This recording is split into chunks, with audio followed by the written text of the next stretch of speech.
Hey! This is JJ and Alex. I made a name for myself. I told you I won't be denied. As you wrap up your day, it's time to get your fix of the teams you live for and the sports you love. This is JJ and Alex on 97.5, the KSL Sports Zone.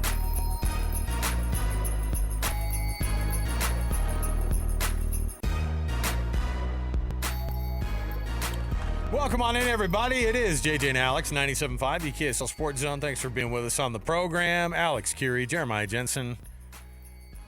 JJ outdoing everybody in the studio here with the old suit on. You're fine. Trying a new look here I didn't on get the YouTube memo. channel. I didn't get the memo, but, it's fine. I guess I'll just be over here in my hat, my hoodie. I'd rather be wearing what you're wearing, but you were taking Picture day here at you were taking KSL. I was going to say you were taking some promotional photos. So that's good. Any word from downstairs of what the Olympics are going to look like down over there in Milan? You're not going to the Olympics over there. I'm not, no. Sam is? Sam is, yeah. Oh, wow. Does he speak Italian or? He's been working on it. No. You'll have to ask him. He may appear on the show tomorrow. You might have to hit him up with Olympic questions. The Olympics are not far away. In Italiano. We're only 3 months away. That's crazy. Milan, by the way, phenomenal place according to anybody who's ever been there. Oh, I can't. I'm jealous, actually. Northern Italy, the center of Yes. of fashion, probably only next to Paris, maybe even more so. Bonkers, and that's what I picture: is Sam going on basically a clothing tour, hitting up all the runways in Milan while the Milan. I'm a model, you know what I mean. What's it? It's Milan Cortina, right? Turn on the catwalk. is Yeah. I know Milan Cortina. Yeah. Milan Cortina. All right. Well, there you go. And so Milan's so all the venues are way up in the Alps. Yeah. In northern Italy. Yeah.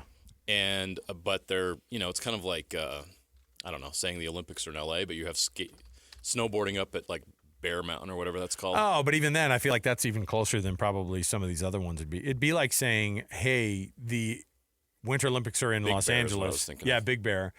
They're in Los Angeles, but then there's a couple of resorts like in you could take a In Utah. quick 2-hour flight to The Olympics are in LA, but the skiing will be in Park City. Hey, we would help you. You know what I mean? We Sure, would do why it. not? They did the thing in Paris where they were like, "Hey, the surfing." Didn't they have like the surfing stuff? It was like In Hawaii. straight up in Hawaii or straight up in like, Tahiti, like French adjacent places. Yes. Yeah, that's all good. All right.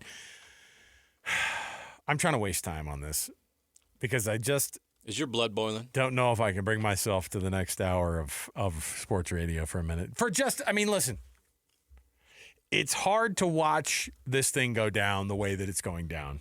And I could be referring to anything at this point in terms of being pissed about some stuff here Could locally. be the college football playoff rankings. Could be Could be the Utah Mammoth. Excuse you. I told you not to bring them up today. The Jazz fourth quarter. Hey, but you know what? They played a hard game against. For some Jazz fans, they're thrilled. Oh, it was. Hey, that's it was, how you do it in the fourth quarter there. You play great Like, basketball listen. for 3 quarters. Yeah, that's what I was going to say. That's how we keep that pick. What did Keontae have points-wise? 34? 34? 33? And then and Lowry had 31? How great has he been? I'm telling you. Gosh.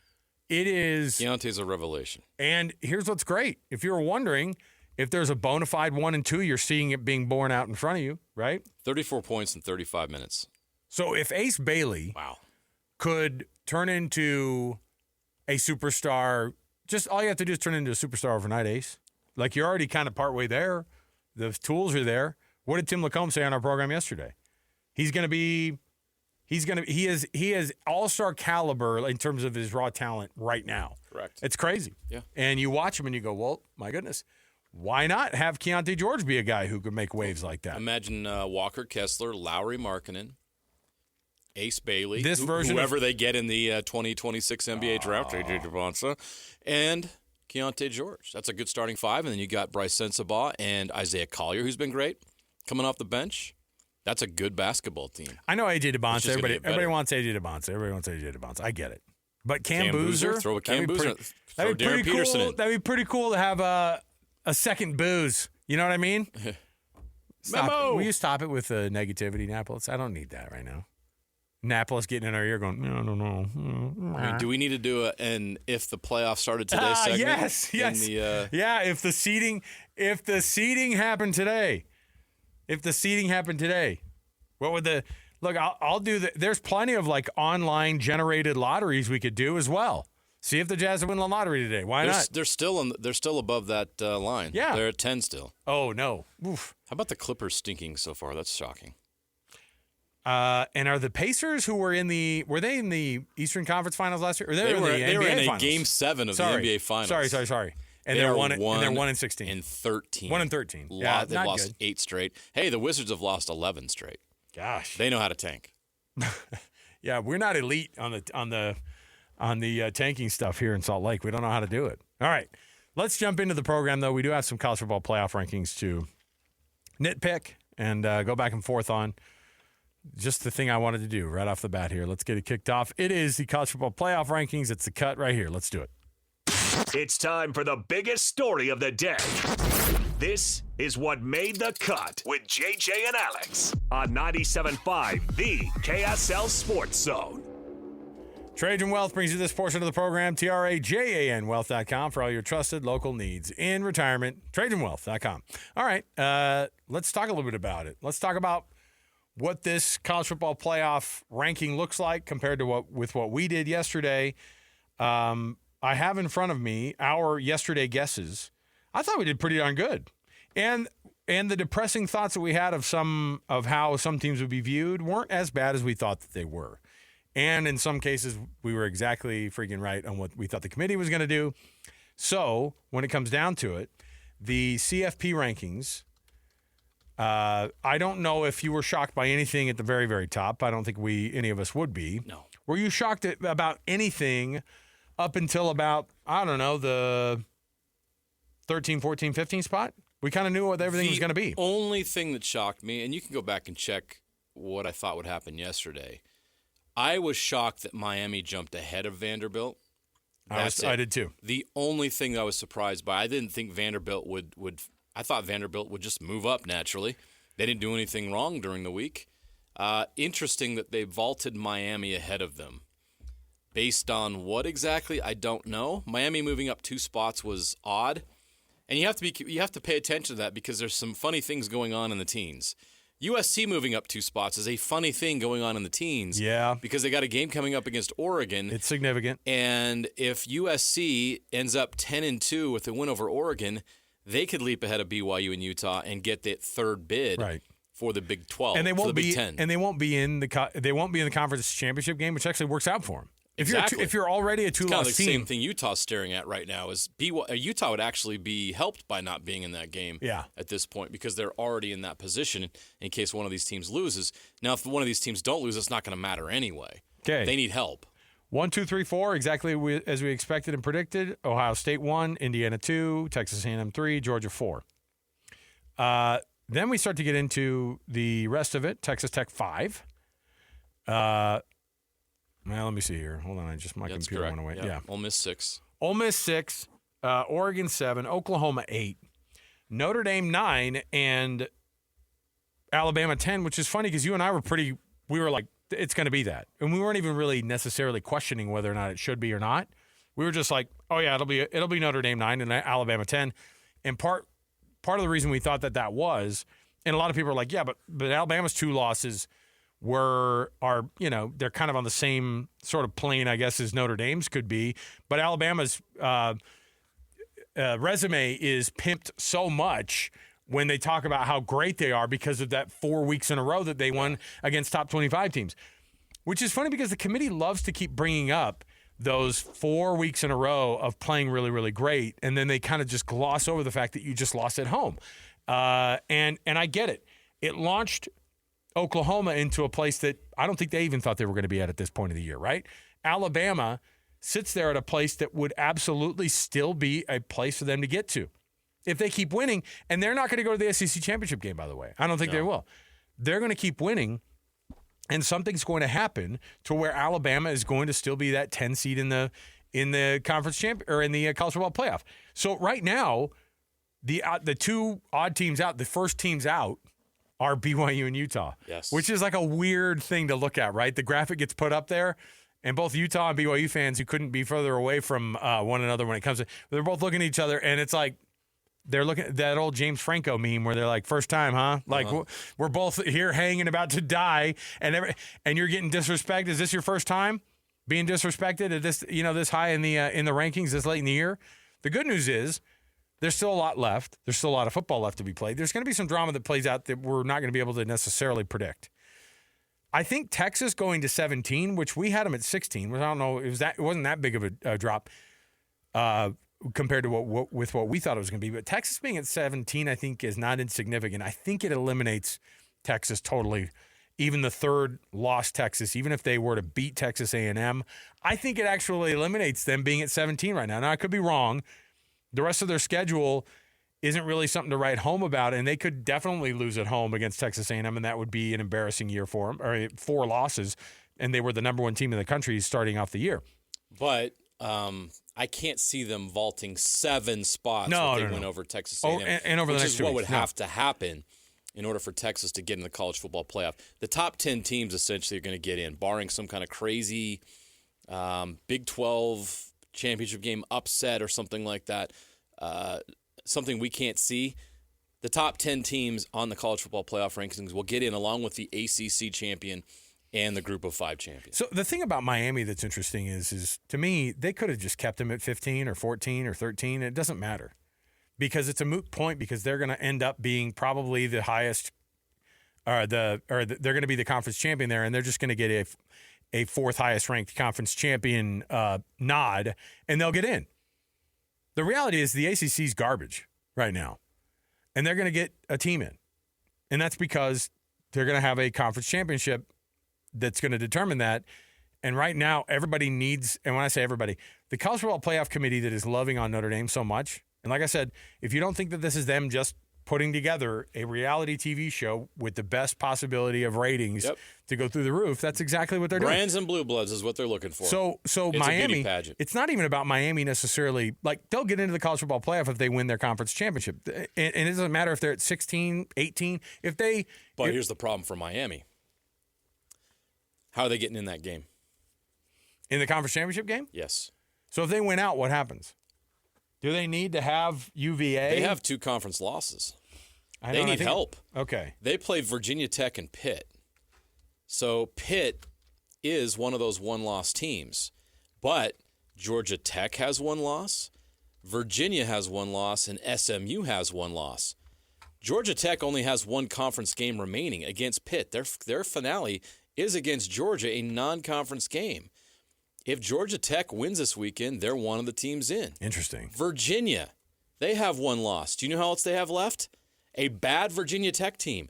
If they have 1 loss, they're the other team that's in.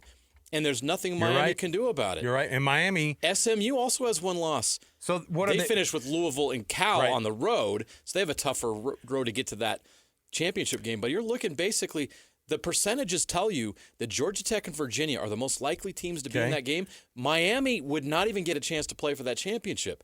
So it's interesting that they're the highest ranked team in the college football playoff. They're 5th in their conference right now. Exactly. They're 5th in their conference. So keep an eye on Miami. Mm-hmm. The committee seems to be looking at something there with Miami. Well, the purpose that they currently serve is what? Again, if it's a beauty pageant, it's to Miami boost, Hurricanes. But it's also to boost Notre Dame. Like that's kind of what they're serving right now. Yeah, that's another great observation. It's like, hey, this is where we are. They're being put as number 13, which is in the baloney. Country. They're number 13 in the country, and they're 5th in their conference. Because Miami does not deserve to be where they're at, in my opinion. And so I'm wondering why they moved them up 2 spots. UVA, by the way, only has 1 game left, and it is that Virginia Tech game. Yeah, 1 game left. I think Virginia and Georgia Tech are going to play for the ACC championship. Okay. Now here's the thing: Georgia Tech still has to play Georgia. But that won't affect their conference record. Correct. Right? It can only help the case. And that's the thing that's interesting is that they went into their 8 overtime game last year. If they do the same thing against Georgia this year, if they even gave a game at all to Georgia, because last year I think was between the hedges, wasn't it? Yeah. They're going to be playing in Atlanta this year. Now that doesn't mean that Georgia Tech's going to get anywhere near Georgia. I think Georgia's a better team this year than they were last year. They're kind of a mess last year. Georgia Tech, what do they have to do? But again, that Georgia game won't ding them from the conference perspective. They'll still be a 1-loss team. So Georgia Tech is an interesting case, Who do they have right? the rest of the way? Great case. Well, so Georgia Tech, Who do they have the rest of the way? Yeah. I just mentioned it. Georgia's one of them, but who's their conference team they have to play? Pitt. That's it. This week. So Pitt's a decent team, obviously. Pitt at home, Georgia at home. All right, so Pitt is a decent team, but I think Georgia Tech wins that game. The problem at home. is they have the potential to lose both of those games, which is what the committee is kind of crossing their fingers. Here's the thing about Georgia Tech. So let's play out a scenario here. Okay? So Vanderbilt, let's say Vanderbilt loses to Tennessee in their season finale. So they drop out. So suddenly Georgia Tech is maybe USC. So let's say USC loses to Oregon, and there's no chaos in front of them. So Georgia Tech is at 15. Does a Georgia Tech win over Georgia vault them into the top 10? They would have a case. And with one loss and the chance to go to the conference championship game with a win over Georgia. So Georgia Tech suddenly becomes an interesting case. So keep an eye on Georgia Tech as well. And the fact that Miami is up there, I don't know how that really impacts things for Georgia Tech. It doesn't really because they didn't play each other. But it helps improve the value of the ACC, which in turn, as you say, improves the value of Notre Dame's schedule and resume. And it would also improve the resume of Georgia if Georgia is to beat Georgia Tech. So how does this all shake out for Big 12? Because we've had a lot of hot ACC talk without really getting into the Big 12. Let's get to it. What does this mean? BYU and Utah have to win the Big 12 championship to get in. Either one of those teams, yeah. I've come to that conclusion with where things are at. Neither school has an opportunity for a ranked win moving forward outside of that Big 12 championship game. And if they win that, they're in anyway. It doesn't really matter.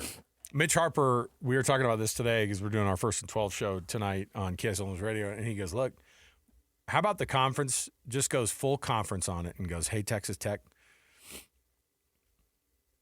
we'll pay you $7 million. Just sit this one out. That'll give him one more defensive tackle next year. Just sit this one out. We're going to have Utah and BYU play for the shot to get a conference championship, and then just watch. Will the committee keep an 11-1 Texas Tech team out of the conference championship or out of the college football playoff? No. Now that doesn't happen. That's not a thing. They'll keep an 11-2 Texas Tech team out. That's what I was. No, will they keep them out? Do you think Texas Tech doesn't make the college football playoff if they lose to BYU or Utah in the conference championship game? I can see them dropping 6 spots. What did they just do to Texas for losing to Georgia? What did they do to BYU after they lost to Texas Tech? Where was BYU? 6. Where did they fall? Yeah, to 12. All the 12. That's 6 spots. Mm-hmm. What would happen to Tech at 5? It's down to 11, which is on the outside looking in. Think about that. If Texas Tech were to lose in the conference championship game to either Utah or BYU, their losses would be against Arizona State without your quarterback at their place in a close one at the very end, and either to a single-digit ranked or like a top 10 BYU team or an almost top 10 Utah team. If Utah or BYU gets to that point, which means they ran the table, they are absolutely a top 10 team at that point and would be in the college football playoff. So you're right. That would be Texas Tech's resume, and Red Raider Nation would have every right to be furious. Yeah. The Big 12 would have every right to be furious. Right. So here's what you got to get that 6th SEC team in, right? Here's why I think that the Big 12 is in the predicament that they are in terms of what the optics are of the conference, and particularly about Utah, BYU, Texas Tech, and Arizona State. I'll throw them in there because they were in this conversation last year and they were in the college football playoff last year. I think last year's underperformance by SMU in the college football playoff, Boise State laying a freaking egg against Penn State, being the number 3 seeded team. They had no business being the 3 seeded team in the college football playoff. So Arizona State, even though they had a close game against Texas, whoop-de-freaking-do, they didn't win the game. Boise State got their butts handed to them. SMU got their butts handed to them. Okay? Those 3 teams, people look at and then they go, well, BYU is just some version of that. Well, Utah would just be a Big 12 team and be like that, those teams. You know what sucks about that? I think that they are getting dinged because of how poorly the teams that were the one Big 12 team, the ACC team that got in, that kind of snuck in with SMU, and Boise State being the group of 6 champion, group of 6, highest ranked champion. they look at them and they go, oh, you guys didn't even deserve to be in this spot. And I think that those things get dinged. I think people still have a hard time getting past BYU, thinking of them like a Power 4 team. Utah's done so much to be at the spot that they're at, and they've won Pac-12 championships in back-to-back years, and they have more respect, I think, than these other teams do. And you have to have that type of you have to have that kind of brand that people recognize you for. And right now, what SMU, ASU, and Boise State did last year, getting into the conference or into the college football playoff the way that they did, and then the way that they performed, I think people look at them and go, "Yeah, they're not serious." I agree with you, but that's BS. It sucks. Let me give you an example of why that's BS. Who else got their butts handed to them in the playoff last year? Indiana And Oregon. Yeah. Tennessee. Well, Oregon lost their first And game. Oregon. Yeah. Okay. I mean, they got the bye, but yeah, What's the difference between those teams and the teams you mentioned? just means more. The other teams come from the Big Ten or the SEC. Yeah. Complicated, man. They're the big money brands. It's complicated. All these rankings are complicated. Here's the good news. You have 2 more weeks of football to be played before the conference championship games. And then the conference championship games, how are they going to treat those? How is the committee going to treat those? They'll look the other way when 2 teams that are ranked in the college football playoff are taking on one another, and they're, a highly ranked Georgia team taking on a highly ranked Texas A&M team. They go, well, we'll just ding them one spot. What a game. Yeah. What a year they've had. They're 11-1. They've had a great year. But if you're in the Big 12 and you're BYU and you get to the Big 12 championship game and you get to take on Texas Tech for the second time, and the only reason that they're saying that you shouldn't be in the college football playoff is because you got your butt kicked by Texas Tech. And so then if it's not a butt kicking, then what?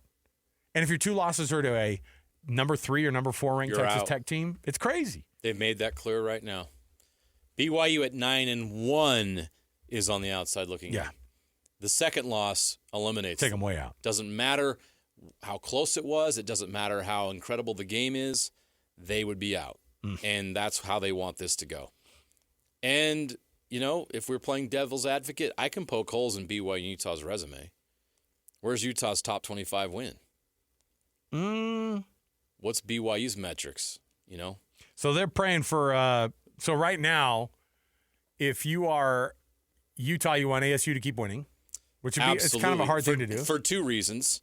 One, they need to, in order to win that tiebreaker. So real quick, do we want to do this for another segment, or I'll do it real quick? Utah absolutely has to have Cincinnati beat BYU this week, because then that forces a 3 or 4-way tie for second with 2 losses. That's Utah's ticket in. Utah needs Arizona State and Cincinnati to win out, and then or Houston, and BYU has to lose that game to Cincinnati. So that Utah fans, you can absolutely cheer against BYU this weekend without any remorse, because you need BYU to lose bad. BYU can't win that game against Cincinnati, or it's basically over. But they also need. Yeah, well, I'm trying to think too, because the rest of the way, Houston's ranked. That doesn't help either team. Arizona State being ranked, that is important for Utah. Yeah, another thing to watch is Arizona could jump into the top 25. That is, and that's where that BYU would be helpful. But in the end of the day, does enough. This help BYU or Utah in any way? Because it's not like they got to win. It's not like Oklahoma's win over Alabama or Notre Dame's win over Miami and Texas and playing. Or sorry, they didn't even win. They didn't even beat Miami. They lost to Miami. Notre Dame's best win is USC. Again, funny how conspiracy theory. What 2 teams moved up 2 spots this week in the rankings? USC and Miami. Those are 2 situations that help Notre Dame's resume. Yeah. All right. Let's take a break. We'll come back. I bet we'll be able to chat about this more going forward here, but let's take a break first. We'll come back and we'll talk about the Utah Mammoth. How things are going with those guys right now after their 3rd straight overtime loss, 3-2. Is that I feel like there's a record in there somewhere. No team has ever lost 3. Make it 4, and then maybe we've got something we've got to talk to the 3 universe straight about. overtime losses. Come on now. 3-2. The score 3-2 every time. Don't worry. They'll keep this thing rolling, but you've got some baffling audio from Coach Bear Tourney as well afterward trying to explain what's going on with his team. I think we need explanations for sure. Stay with us, 97.5 VKSL Sports Zone. The exclusive home of the Utah Mammoth is on 97.5, the KSL Sports Zone. Upstairs it goes. Sergachev, one-timer from Cooley, and he scores! Out of the slump and into the lead. Logan Cooley breaks a goalless drought and puts the Mammoth in front. It's 2-1, and the Ducks take it. Here they come up the ice. It's Killorn. Killorn lays it back. Seneca, back door, they score. Anaheim comes all the way back to win it in overtime. You're locked into JJ and Alex on 97.5, the KSL Sports Zone.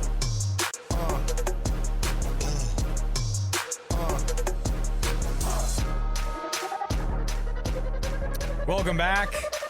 Talking Utah Mammoth right here on the KSL Sports Zone. JJ and Alex, thanks for being with us on the program. I'm glad we played that audio because you think about the comeback win that, well, I mean, list off. You had the Islanders 2 games ago, or 3 games ago, rather.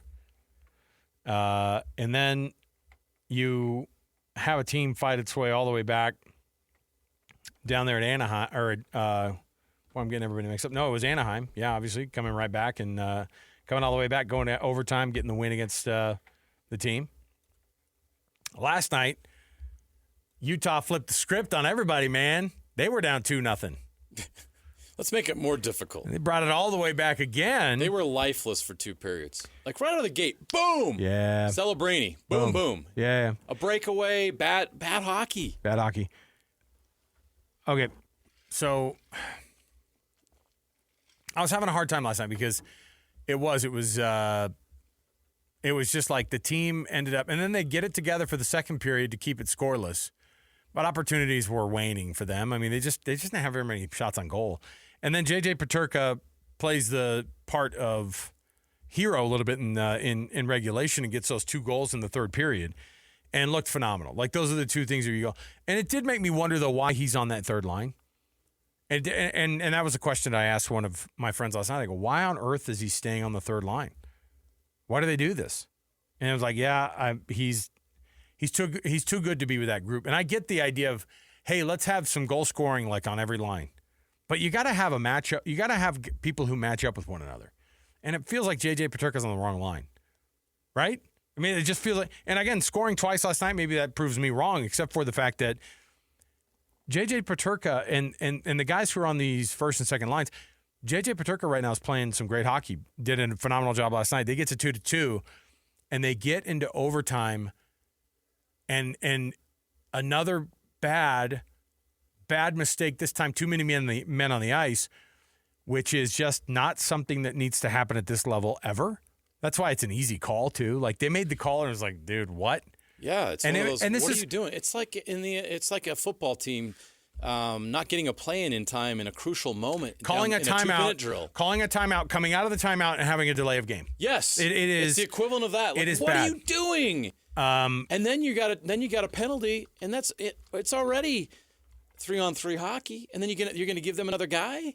It's a death sentence, and that's exactly what happened. It was just a matter of time before Macklin Celebrini rockets a shot past the goalie, and he's got a hat trick, and San Jose's celebrating a big win, and Utah's sitting there throwing the gloves in the air again. Well, and you put yourself to a spot where you are. So you go a man down. You go a man down in overtime when there's already only 3 minutes left in overtime, and you give 2 minutes of freebie hockey, basically. And it just felt like you already knew what direction this thing was going. And, yeah, they scored within the first, 38 seconds or 40 seconds of the power play. And, look, we're watching a guy in Macklin Celebrini who's, for all intents and purposes, going to be one of these superstars in the league. He's 19. I mean, we're watching a guy. It's fun to be able to watch. He was the best player on the ice, no question. Yeah. 19 years old. 19 years old. What was frustrating about it was hearing after the game. How are you going to spin this if you're this coaching staff? And Bear Tourney after the game was asked about it. He's trying to be positive. I get it.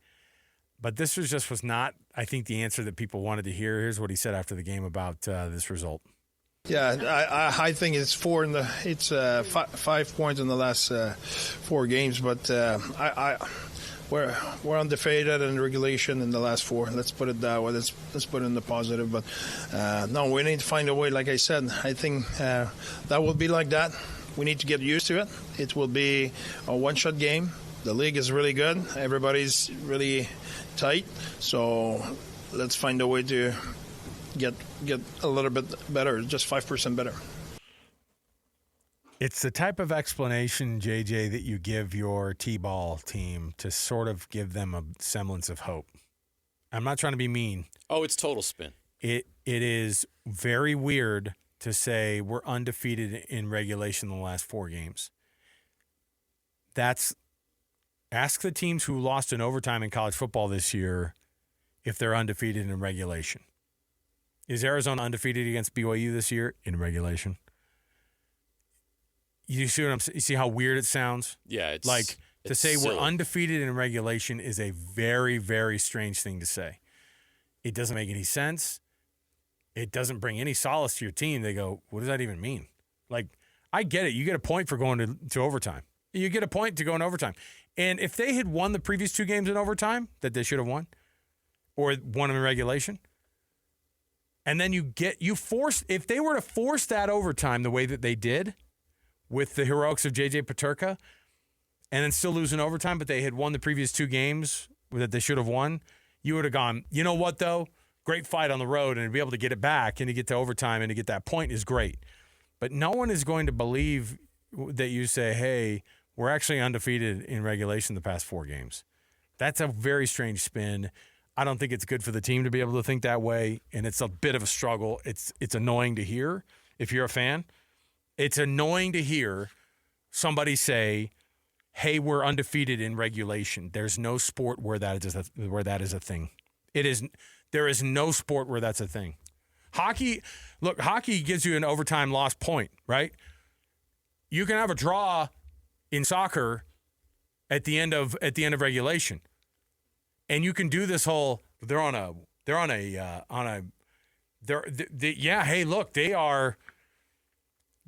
undefeated in the past 7 games. And you go, yeah, but 3 of them were ties, and then everybody goes, don't talk about that.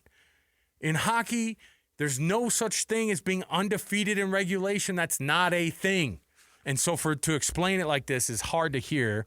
And frankly, when we talked to Coach Bear Tourney this week, I think it's a conversation we could have of, but really, what is the thing that's missing? It has felt like effort has been lacking over the stretch of these games. Focus has been lacking. When your captain isn't off the ice on time, it's freaking wild. You can't hold a team from scoring in the final 20 seconds.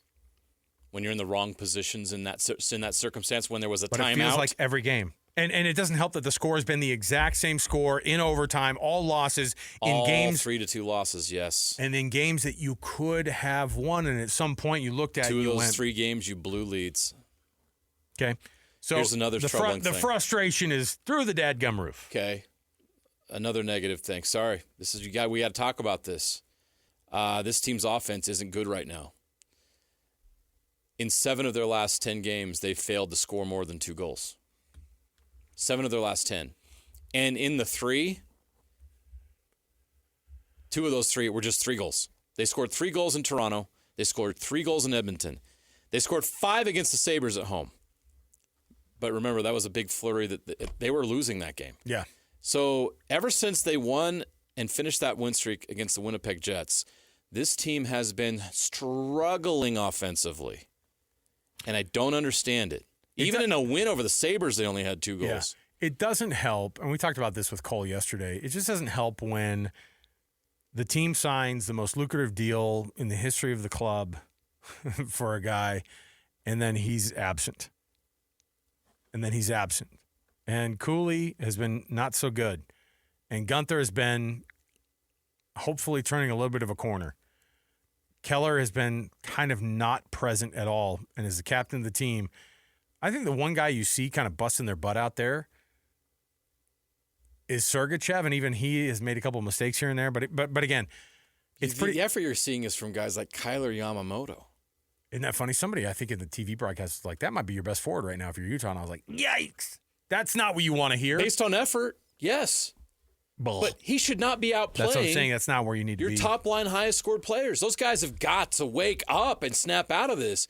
I know they're young, but don't you tell these guys, when hey, much is given, much is required. Don't you tell these guys, step hey, up. JJ's on the first line, and you guys need to come play down here for a minute. Like, I don't know if that's how it works in hockey. Honestly, I don't know if you get, quote-unquote, demoted to the next line or if they just kind of try some things out. Your time on the ice is important either way, and they tend to mix it up, and you tend to have guys who will have that 18 to 20 minutes on ice kind of number. And if they're doing it on the second line, fine. If they're doing it on the third line, fine. But don't you want to get a guy don't you want to kick somebody right in the tail and go, you're a freaking pro, play like it? It's tough.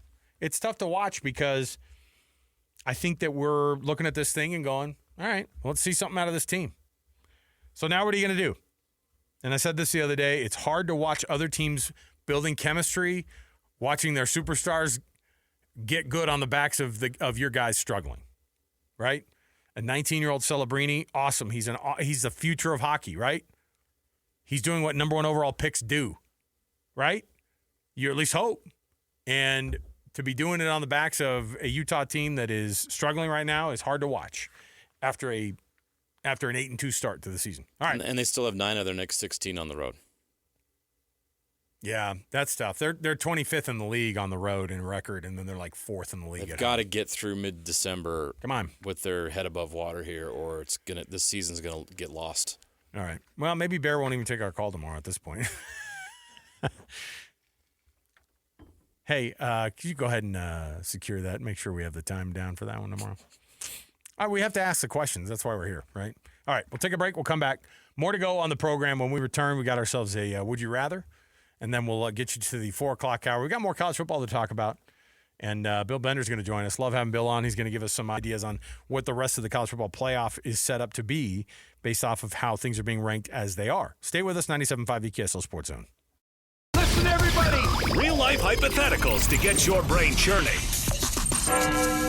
As JJ and Alex ask, would you rather?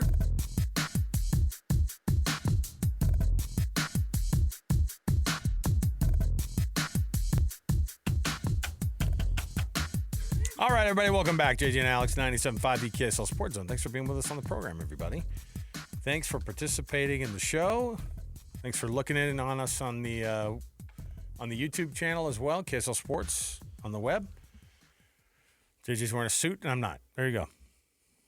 There's the long and short of it. Well, I finally learned I didn't know we were on YouTube. Yeah, you did. Up. Yeah, you did. How dare you? All right, let's kick off a Would You Rather here. Before we do, though, want to make sure that everybody is aware that, by the way, by way of announcement, Hanson and Scotty are going to be at RGS Exteriors tomorrow. RGS Exteriors, noon to 3, 4235 Farm Road in West Jordan. There you go, RGS Exteriors. Sorry, that's Friday. My bad. What's tomorrow? Thursday? So Football Friday out at RGS. There you go. Let me see here. Who would you rather be right now in the college football playoff? Would you rather be USC or would you rather be Miami? Or would you rather be Georgia Tech? Or would you rather be Virginia? I would not want to be an ACC team. I know you wouldn't, except for the teams that I just mentioned are ones that like actually have a better shot than even Miami of getting the only team in there game that has a chance for a big win in the last 2 weeks is USC. So I would rather be USC because if you beat Oregon, you have an excellent chance to replace them as the third Big Ten team in the college football playoff. Where's that game being played? I believe it's at Autzen. Let me look real quick. It's at Oregon. It is at Autzen. Yes. That's this weekend. It is this weekend. 1:30 p.m. on CBS. It's an old Pac-10 matchup. It's too soon. That count? It should be. Imagine how good the Pac-12 would be this year. I just can't wait in the future when they go. And Pac-12 champions, like we've seen in the past, like your great Utah State teams and your great USC teams in Washington. and Fresno State. These are teams that represent the Pac-12 well. You're like some of the former greats, like someday they're going to say Washington, Pac-12 champion, Colorado State. And you're going to be so confused. What would be the more like whiplashy of a moment for you? You're like sitting there coming out of the time machine. Oh, who won the Pac-12 this year? Colorado State. What? Or who won the Big Ten this year? Cal. Who won the ACC this year? Cal. Who? Stanford winning the ACC would blow my mind 10 years ago. Oh, my gosh. Explain You'd be that like, to me. excuse you? How? What? The Stanford Especially Durham, North Stanford Carolina was branch? So good. The Stanford Durham, Remember North Carolina how good branch? Stanford football was a decade ago? Like 5 minutes ago. Yeah. Jeez. All right. We'll take a break. We'll come back. When we return, guess what we have? Bill Bender is going to join us, college football writer for Sporting News. He jumps in. This is a guy who lives in the Midwest too. So we're going to get a Midwest version of kind of how things are, because I think they get a good shakeout out there. They get a good version of this. But of course, they do their weekly college football brackets based off of the rankings, and they also based off of what they think should be happening. But we'll talk with Bill Bender next and see what kind of a shot a second Big 12 team has of getting to the college football playoff. Stay with us, 97.5 KSL Sports Zone. Nobody gets you ready for Utah football more than the KSL Sports Zone. Ready? Kyle Whittingham and the Utes return home for a battle against Kansas State. Your home for the best coverage of Utah football is right here on 97.5, the KSL Sports Zone. You're locked on to JJ and Alex on 97.5, the KSL Sports Zone. Welcome back, everybody. JJ and Alex, 97.5, the KSL Sports Zone. Alex Kirry, Jeremiah Jensen. Thanks for being with us on the show.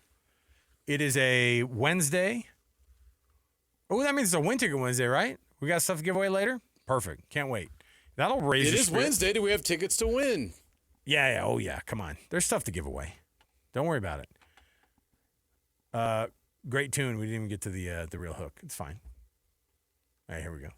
Pod that up. There we go. Watch out, boys. She'll chew you up. All right. Where are these man-eating women at? I'm going to try to avoid that planet. That portion of the country. The people. Yeah. The men are people. Mm-hmm. All right, look. I want to jump in here. Bill Bender, of course, who joins the program periodically on our show, jumping on the show here with us. He, of course, writes for Sporting News. And, boy, as things get as the picture of the college football playoff takes a little bit more focus every week, it also seems to be a little bit more blurry at the same time. At least at the very least, we're getting an idea. And out west, we start to make the assumption of we're starting to see how the college football playoff committee is setting it up to where nobody in the Big 12 is going to get any respect. Is it that way, or is it just that the football teams in the Big 10 and the SEC are that much better across the country? Joining us on the program right now, he's Bill Bender. That's where we're going to kick things off here with The Cut, top of the hour. Let's do it. It's time for the biggest story of the day. This is what made the cut with JJ and Alex on 97.5, the KSL Sports Zone. Doug Smith brings you this portion of the show. Doug Smith, of course, dealerships in American Fork, Spanish Fork, and in Linden for all of your needs. If it's a used car, if it's a brand new car, they can take care of you. Nobody knows cars like Doug. Nobody knows this college football playoff committee like Bill Bender does. We got all the answers, right, from the new commissioner. I think we're all set. I think we already know exactly how this thing is going to go. How did the new commissioner do, by the way, this week? Yurchek was put into a weird spot, and good for him for stepping in and answering the questions. But it's got a new face this week, and I guess it's business as usual, right? Yeah, well, let's be clear. Whoever's that commissioner, we're all going to say what he said was ridiculous, no matter who it is, right? Like, that's how that works. I love it. I get on those, and then I read the transcripts if I'm not on the call, and I can read into that. You know, like there are certain arguments that people were going to argue. Notre Dame, Miami is probably the big one. Right. You guys are bringing up the Big 12. What do we do with that second Big 12 team? I think actually the Big 12's better bet is if BYU or Utah were to beat Texas Tech. Then Right. you can have that conversation. Yeah. Because Texas Tech, to me, I think they should be borderline top 4. They've been able to accomplish. I'd agree with that. Based on what you're seeing right now, what is the committee getting right? What are they getting wrong? I think they got one right. I'm in the Central Ohio bubble, but I mean, we can quibble at Ohio State who they played, but they just haven't been challenged. Right. They've dominated defensively every game, and they look the part. We'll see. Their season will crank up here when they play Michigan after Rutgers, and then they get Indiana probably in the Big Ten championship game. But I think Georgia is right where they belong. And I mentioned Texas Tech because I think they slide up. If they were to win the Big 12, they would slide up to 4 anyway because they would drop one of those SEC or Big Ten runner-ups down, and that would make sense to me. So, yeah, I think most of that's right. And I actually think they stacked up Oklahoma, Alabama, and Notre Dame correctly too. So I don't have a ton of complaints.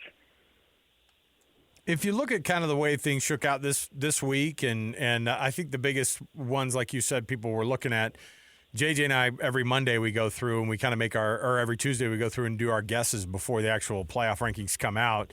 And we put, I think we were fine putting Alabama at 10. I felt like we both felt like that was exactly where they were going to go. Sometimes it just matters what time of the year you suffer the loss. And I think that also losing at home didn't help.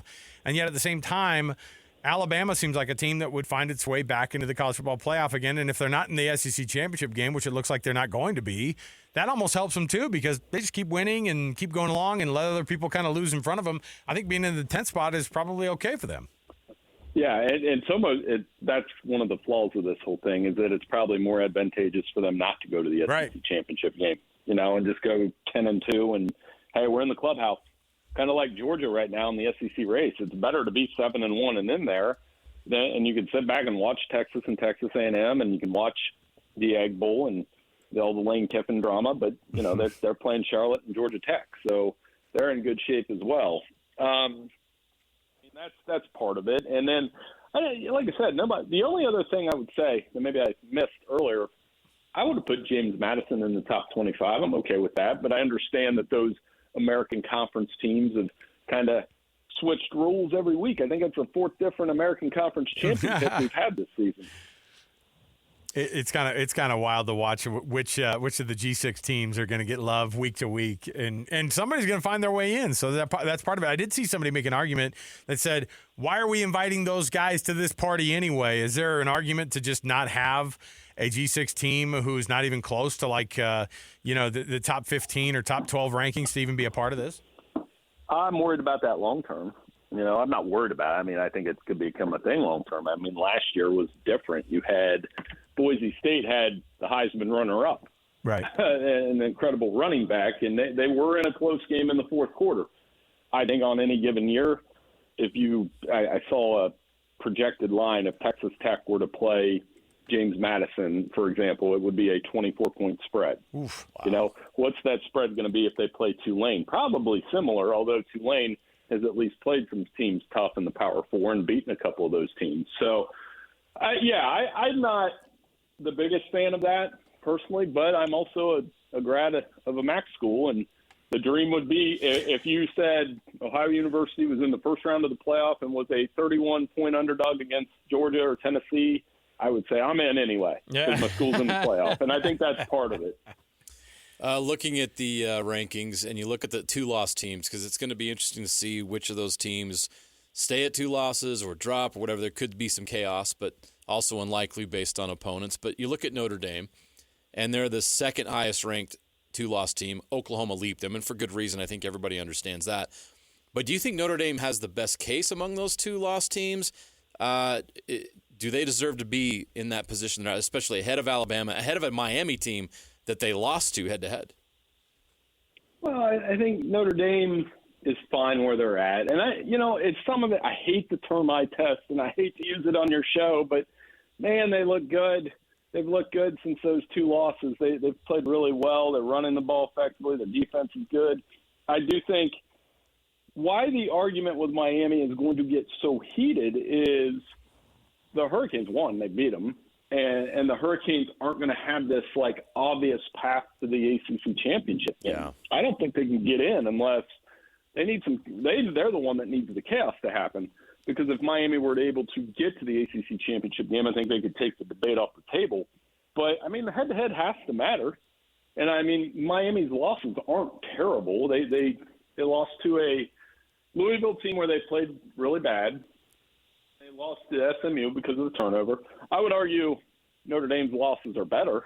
You know, they opened the season at Miami, it was a tight game, and no they lose to A&M by 1 point. So I think that's one of the advantages the Irish have. And let's be real, they're not leaving a 10-2 Notre Dame team out of the playoff. Well, we've always hoped that they would, but, you know, those two losses, I mean, it really does matter, too. Like, that's the other flaw, I think, of this system is that you get dinged on when in the calendar you lose the games that you lose. Yeah, I've never liked that either, you know, and you're exactly right. That's always been college football. If you're going to lose, you might as well lose in September. You know, you can pass off any number of excuses because we all have short-term memories. But I think what you said with Alabama really resonates with me because I was like, yeah, they lost the game. You know, if they lose that game home on September 9th up here, they'd be like, their offense wasn't there yet. They were just struggling to run the football. But it's November, and they're struggling with turnovers and running the football in that loss. So it definitely has more impact, certainly has some impact on that SEC race. But, you know, if there are flaws in this thing, that's one of them. I'm still excited about the next couple of weeks. I think this weekend's not over the top on the schedule, but rivalry week is going to have a lot of nice wrinkles to it, and I can't wait to see it. Yeah, it's going to be fun. BYU is an interesting case. After losing to Texas Tech, they were as high as 6, but dropped 6 spots after that loss. And I know they got beat pretty good there, but that's their only losses to a top 5 team. Do you think BYU was dropped too far? What do you make of their case? Probably a little bit, and I think they can play their way back in, obviously, if they take care of business in Cincinnati this weekend.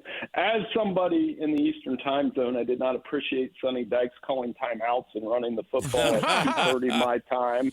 You know, I was ready for bed, but what I do is you stay up until the last team in playoff contention is done, and so I stayed up and watched. But BYU did bounce back in a big way in that game. They were very physical, ran the football well, and we'll see if they can do that against Cincinnati this weekend. But they're really, unfortunately, I don't think 11-1 BYU or, you know, they're going to have to win the Big 12. I don't think a 11-2 BYU team that loses the Big 12 championship game would get in the playoff.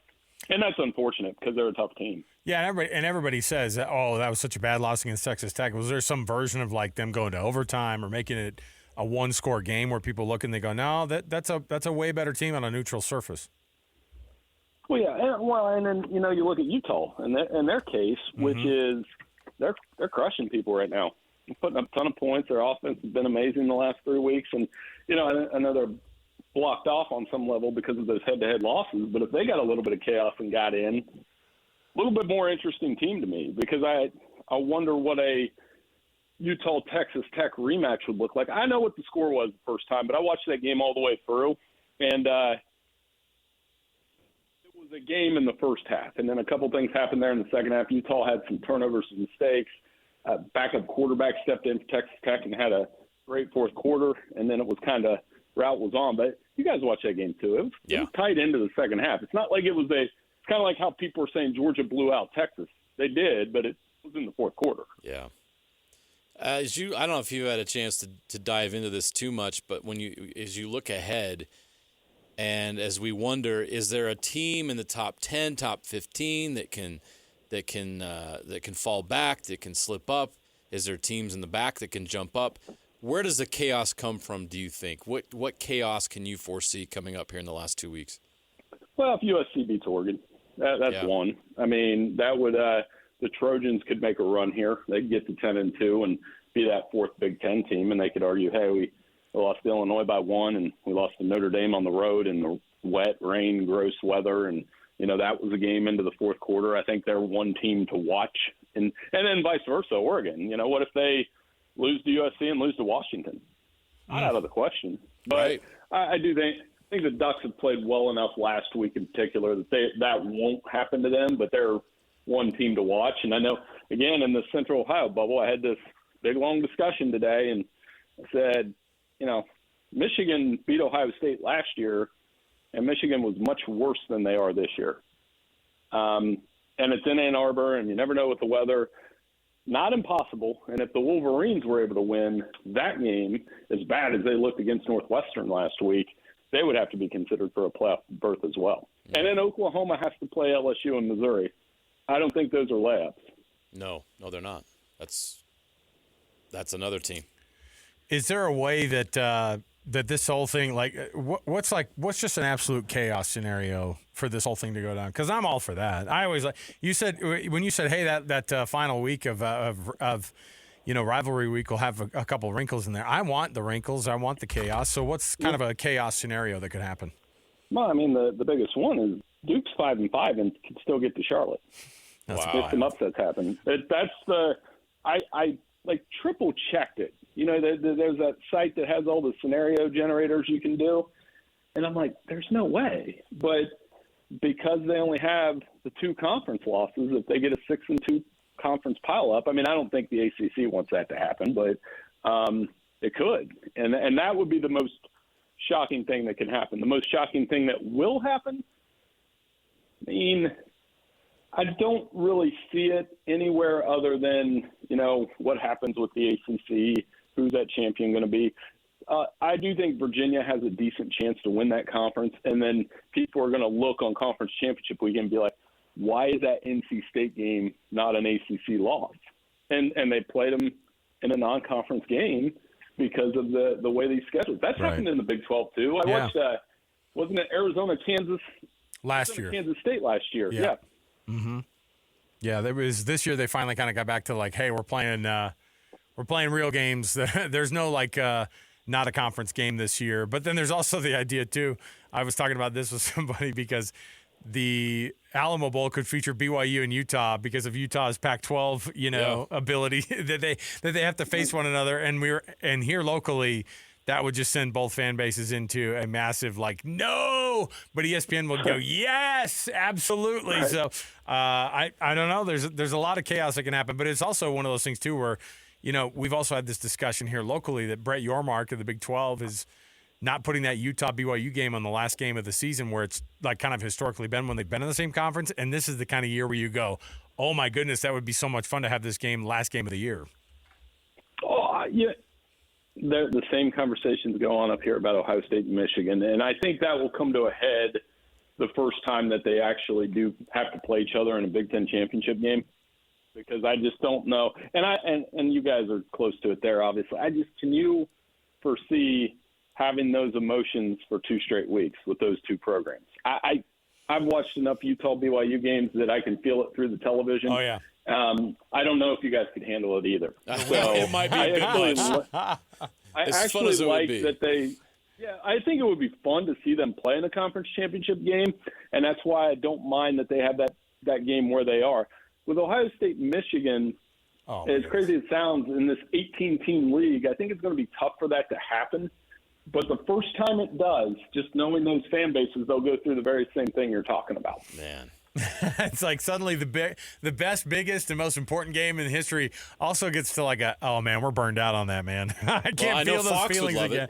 Oh yeah, again the TV ratings though. The rest of us go, give me round 2. It'd be great for them. But we also know that feeling as well of those teams having to face one another again would be wild. But Bill. So many things that we have to consider here in the world of college football, and I know that we have a lot to get to. I know JJ still has a question. We've been talking a lot about the playoff and the chaos and everything. There's another thing that I think is interesting is the Heisman race. I don't know if you're a voter or not, but is there a player in your mind that's emerged as the best player in the country? Because to me, it's not like it's been in the past few years where there's been a clear-cut 1 or 2. It's wide open right now, and we only got 2 games left in the regular season. Yeah, I do vote on the award, and it's an honor to be able to do that. It's really cool. I always vote on it the Monday after the conference championship games. You never vote before those. I take a day to all right, let the emotion wear off from the weekend, and then Mendoza, Julian Sayin, obviously at the top right now, and they'll play each other in the Big Ten championship games. But I still think the two best players in the country are Jeremiah Smith, who's injured right now, and then Jeremiah Love, the Notre Dame running back, who every week has a highlight reel touchdown. Then there's quarterbacks like Haynes King and Diego Pavia. If Diego Pavia somehow gets Vanderbilt in the playoff, how can you ignore him? Right. Getting them 10 wins and that program in the college football playoff. So, like you said, there are plenty of names. It's still wide open. And it is a late, not like last year where it was like this time last year I was probably literally sitting here saying, am I going to vote for Travis Hunter or Ashton Jeanty? That was the question then. And, that's not the question this year. Well, you guys can cheat off each other's notes. JJ's a voter too, so he just took a ton of notes. He just all the stuff you said, he just started furiously writing it down. He's like, "Oh yeah, me too." No. I'm so wide open. In the time I've been doing it, I don't remember such a wide open race. So it's going to be interesting the last 2 weeks to see if anybody separates themselves. Well, and also like 0 of the names that were mentioned at the beginning of the year are in this conversation right now. Right. Which is also that's the way crazy I like part too. Yeah, I mean, all the quarterbacks that we had, there was a lot of disappointments, and that makes it fun. I know Jeremiah Smith is the one name we had on, our preseason list that I was like, he's still there, but his numbers aren't over the top. Right, the injury's kind of sabotaging that, right? I mean, the numbers aren't there, you're right. Carnell Tate has good numbers too, so, I mean, tough, but, it's really hard for a receiver to win it anyway. So I think it is wide open. Some of these games you could have a surprise. I'm trying to think of, a surprise guy at the end. And to me, it would probably be Haynes King. Not a super surprise, but maybe he carries them past Georgia somehow, like he almost did last year. Maybe he leads them to the ACC championship game, and guys are like, oh, wait, this kid right here is the most valuable player on a team that would not be in the playoff without him. And I like his game. So that's the type of kid that could do it. What about the Texas Tech linebacker? Oh, see, that's what I was going to ask. The Jacob Rodriguez discussion is funny here. I love Rodriguez, but I don't. But see, I hate the gimmicky crap where they're like, let's get him a couple touchdowns. It's and like, honestly, come on. Scatterbo came at the very end. It's wow, I really got to think about Scatterbo. So yeah, but they're scoring multiple touchdowns and they're making crazy impacts on these games. It's tough for a defensive player to I get annoyed by the idea of being like, put them in. Yeah, you could put a lot of players in at Wildcat and run them and go, look, he scored a touchdown. And you're like, yeah, I know. Right. Like, of course he did. Like, let's go. Like, it's crazy. All right, Bill Bender. You can dip in, of course, on Sporting News, get his vibe on where the rankings are, and then we'll be able to harass him about his Heisman vote a little bit later in the season. You guys can compare notes. So, all right, Bill, we appreciate it, man. Thanks for hanging out with us this week. Thanks, Bill. Hey, anytime. Thanks for having me on. You guys have a great weekend. Absolutely. You too. Great football games coming up over the next couple of weeks. Yeah, the plot thickens, right? And typically, it's easy to just go, here's how it's going to play out. And it just never does. So why not? Right, and he brings up some great points. Why not just lean into the chaos that it's going to end up happening over the next couple of weeks? Oklahoma's a team to watch. Oregon is a team to watch. If you're a BYU or a Utah fan and you're hoping for chaos, I think those are the 2 top 10 teams that can slip up. Texas A&M obviously can lose to Texas, but one loss is not going to sabotage. Yeah. Of course, if Texas A&M loses to Texas and then loses in a Big 12 championship game, you're suddenly having a much different conversation if that's how it's going to play out. Look, an SEC runner-up is always going to be kind of still given the nod, right? Like, come on. I mean, you would assume that, but I mean, yeah. So they're already ready to put in all the 3-loss teams. You need a 2-loss team to drop to 3 losses, or a 1-loss team that's close to BYU and Utah. Remind me who Oregon has the rest of the way. They got USC. It's USC and Washington. Yeah, but then USC would be the team that Washington's in Seattle in late November. Yeah, and they're a decent team. They've been okay this year. And then what's what's Oklahoma's games then? LSU is and Missouri, season. Right? The Missouri this week and LSU next week. Hey, he's right. Missouri's a good football team. LSU has talent. LSU could ruin a lot of things for them, and that's what you want. You don't want but USC beating Oregon actually kind of defeats the purpose because you could see them leaping everybody on their way after a win like that. Yeah, now the ESPN matchup predictor has Oklahoma winning that game over LSU 70% to 30%. Yeah. All right. We'll take a break. We'll come back. Tons more to talk about, by the way. We're just getting started here. So let's get back into it again. We'll come right back. We've got more to chat about. We've got some tickets to give away on a Win Ticket Wednesday, so don't miss any of that. Plus, we're going to talk some Utah Jazz. Jazz Daily coming up next right here, 97.5 VKSL Sports Zone. Your exclusive home of Utah Jazz basketball is right here on 97.5, the KSL Sports Zone. Driving, Keontae baseline, tough fading jumper, tickles the twine. Keontae George with a masterful high arcer over Griffith Park and in. Bailey swings out left side, catches, steps behind the three-point line over LeBron and hits the three. Ace Bailey over, I'm certain, his childhood hero, because every kid's growing up's childhood guy was LeBron. Lob inside to LeBron, he gooses the layup, gets his own rebound on the weak side. Now drives, kicks to LaRavia, right side three, good, and LeBron's got 12 assists. You're locked into JJ and Alex on 97.5, the KSL Sports Zone. All right, everybody, welcome back. JJ and Alex, 97.5, the KSL Sports Zone. Can nominate the youth sports volunteer that you know for the Hercules Hero of the Week award. Submit that nomination at kslsports.com/contest. And then every Thursday, we read those winners off, and it celebrates the efforts of those volunteers who do an awesome job in their neighborhoods, being the Hercules Hero of the Week. Brought to you by Hercules First Federal Credit Union and Beehive Meals. They get prizes from both, so there you go. JJ, I know the storyline wasn't supposed to ever be yesterday that the upstart Utah Jazz ruined LeBron's return. Yeah, that wouldn't fit the narrative. That wouldn't work. No, but we've seen this before. This Jazz team putting together 3 quarters of basketball. And it tends to be that third quarter that they kind of trip over themselves on, right? The third quarter's been a problem. Same case. They came out flat from halftime yesterday, and really the Lakers came out and responded, made some adjustments, and we talked about LeBron. Is there an ability for LeBron? Because I don't want this to be a full LeBron talk situation, but pretty hard to avoid the fact that, I mean, you and I were talking about this yesterday. What is the new version of a 41-year-old LeBron who's going to be in the league for however long he's going to be in the league? And what does that look like going forward from a usage rate standpoint? Luka like 40.5% on the usage rate. Austin Reeves at like 23.5%. And then LeBron was 13. Now he's going to be working his way back into the lineup. Not slowly, but I mean, I'm just saying, like, I don't think he's seen, the massive amount of minutes I think he's going to see. But he had 12 assists. Did he end up with 12 assists or 13? He did, yes, 12 assists. 11 points, 12 assists, 3 rebounds. Is there a new version of what LeBron looks like this year? You said below 20 points. He's done that in his career before, but more of a guy who's going to be a facilitator to what the future is going to look like for this team? Yeah, I think so. I don't think I think he's still got some explosiveness, obviously. We'll see how that develops this year, but, it's just Father Time is undefeated, right?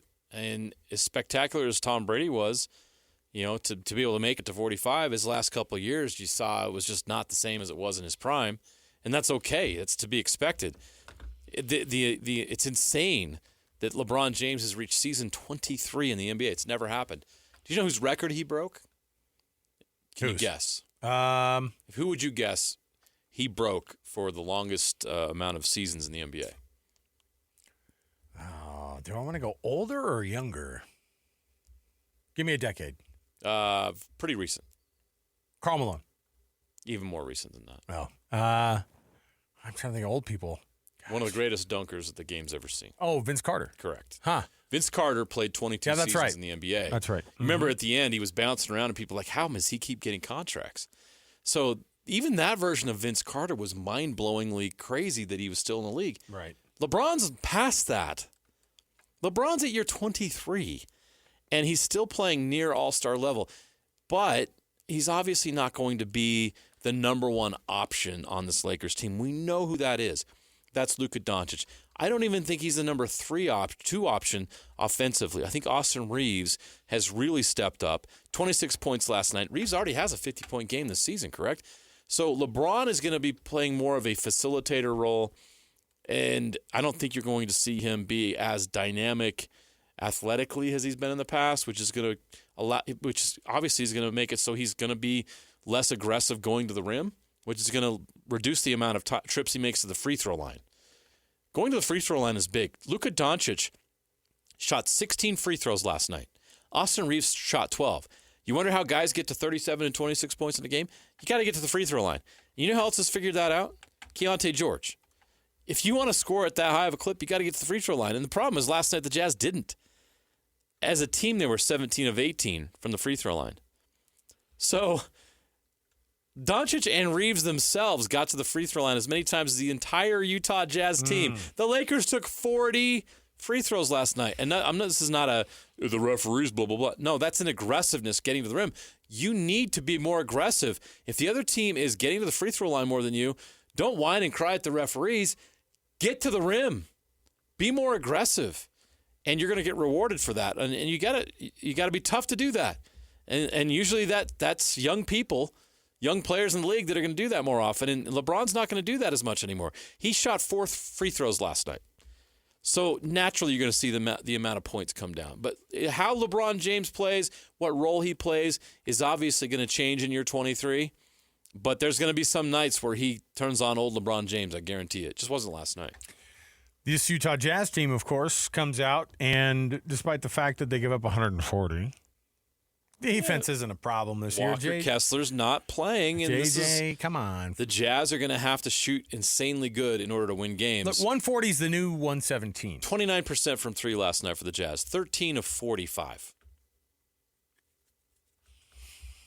What were the points last night? Keontae had 34? 4. Markkanen 31, still right at that 30-point average. So is it...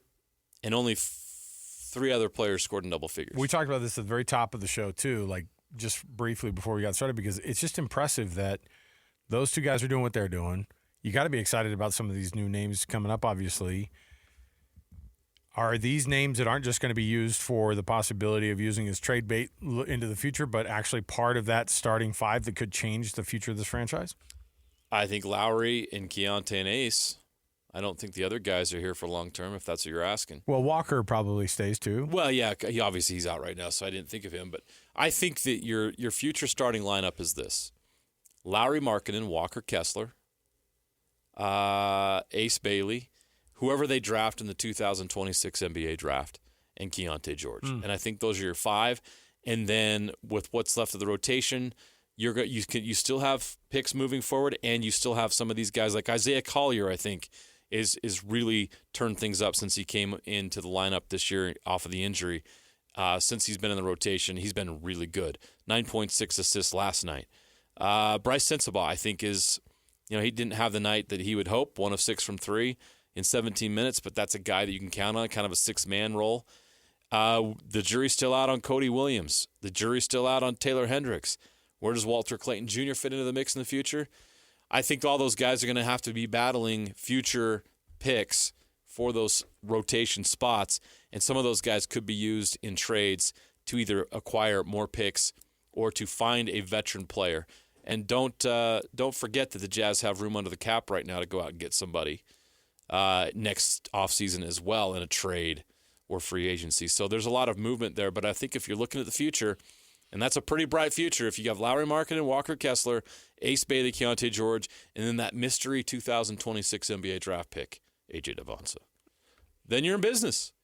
And then you've got a nucleus. You got a lot of young contracts on that team, so you're going to have roster flexibility to go out and do what some of these other teams, like the Spurs did that. Once they got Wembanyama, okay, now we can go get De'Aaron Fox. Now we can go get Harrison Barnes.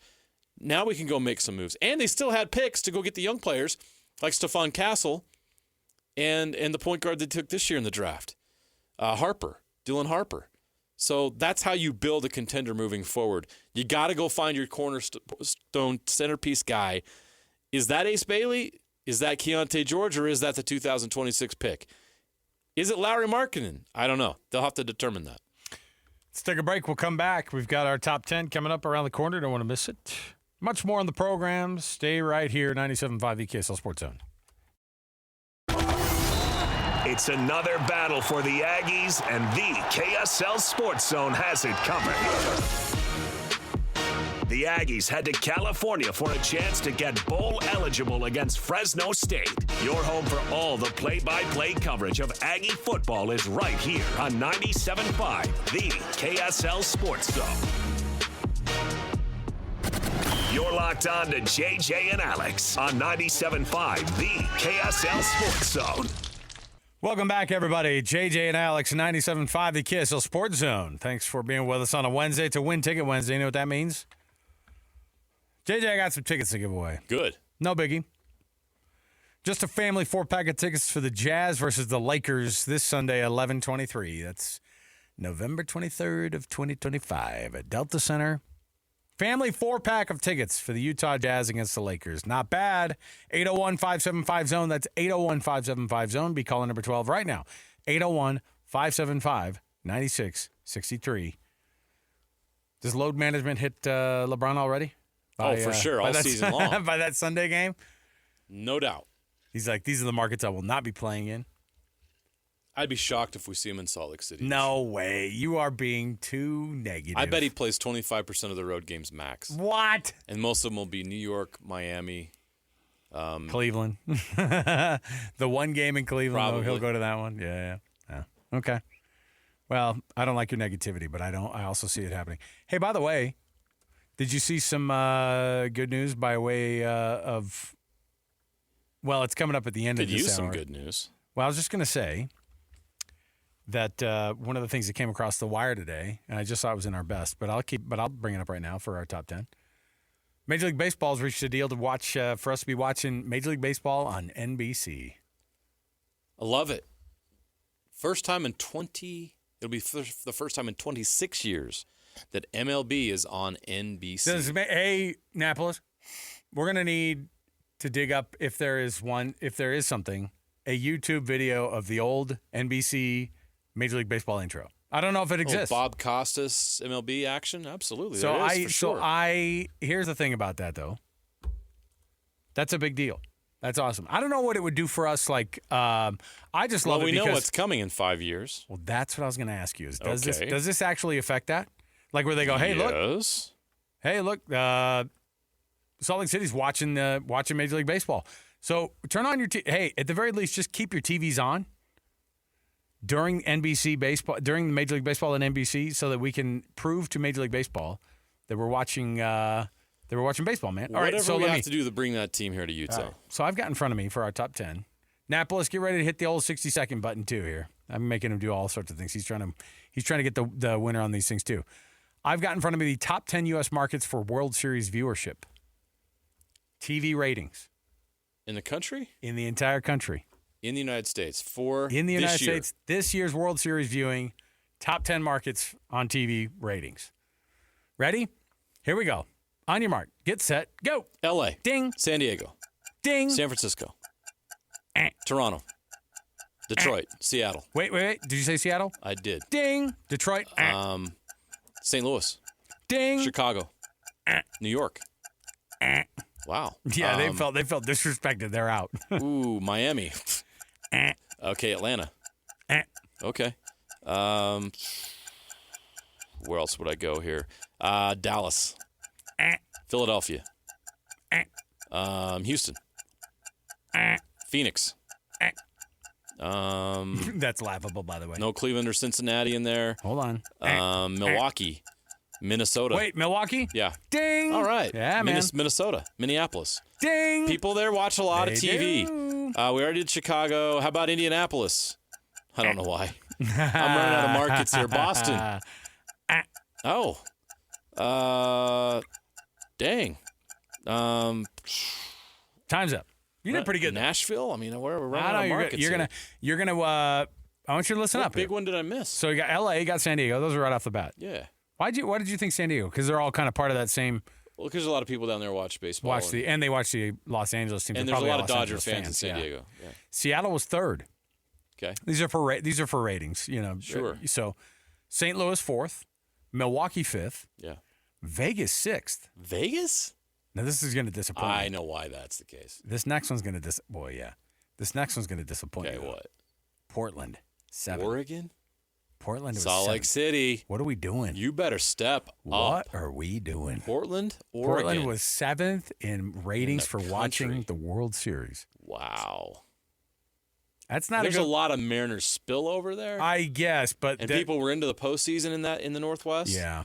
I can't figure that one out other than people there are just so geeked about baseball coming to Portland. and the great ownership group they have secured and the stadium that they have ready to build. Are they shovel-ready in Portland? Are you shovel-ready, Portland? I think they've already shipped the gondola. Hey, guess what? For it to be there. Utah's shovel-ready. No.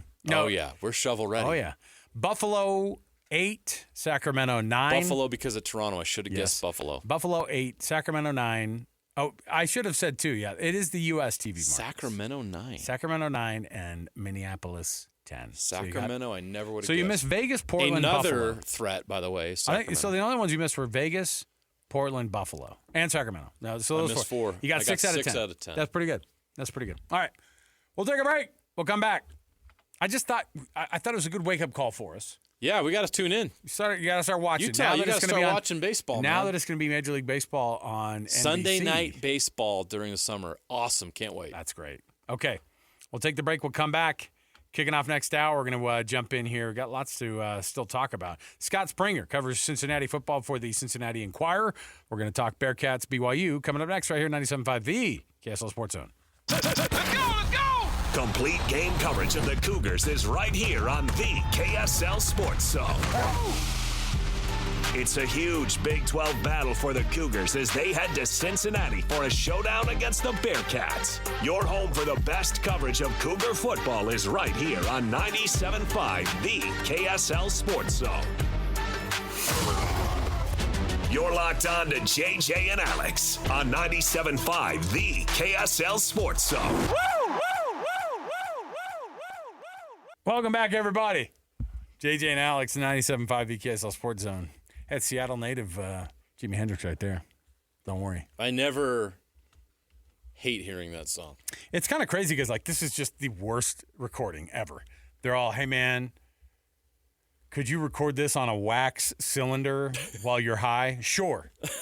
That's how they got people to record their stuff for Still managed to do a masterpiece, even though the mastering's not exactly right. And tight. at some point, when these guys died at such a young age, you're like, well, we have this. And they're like, it'll have to do because they're dead now.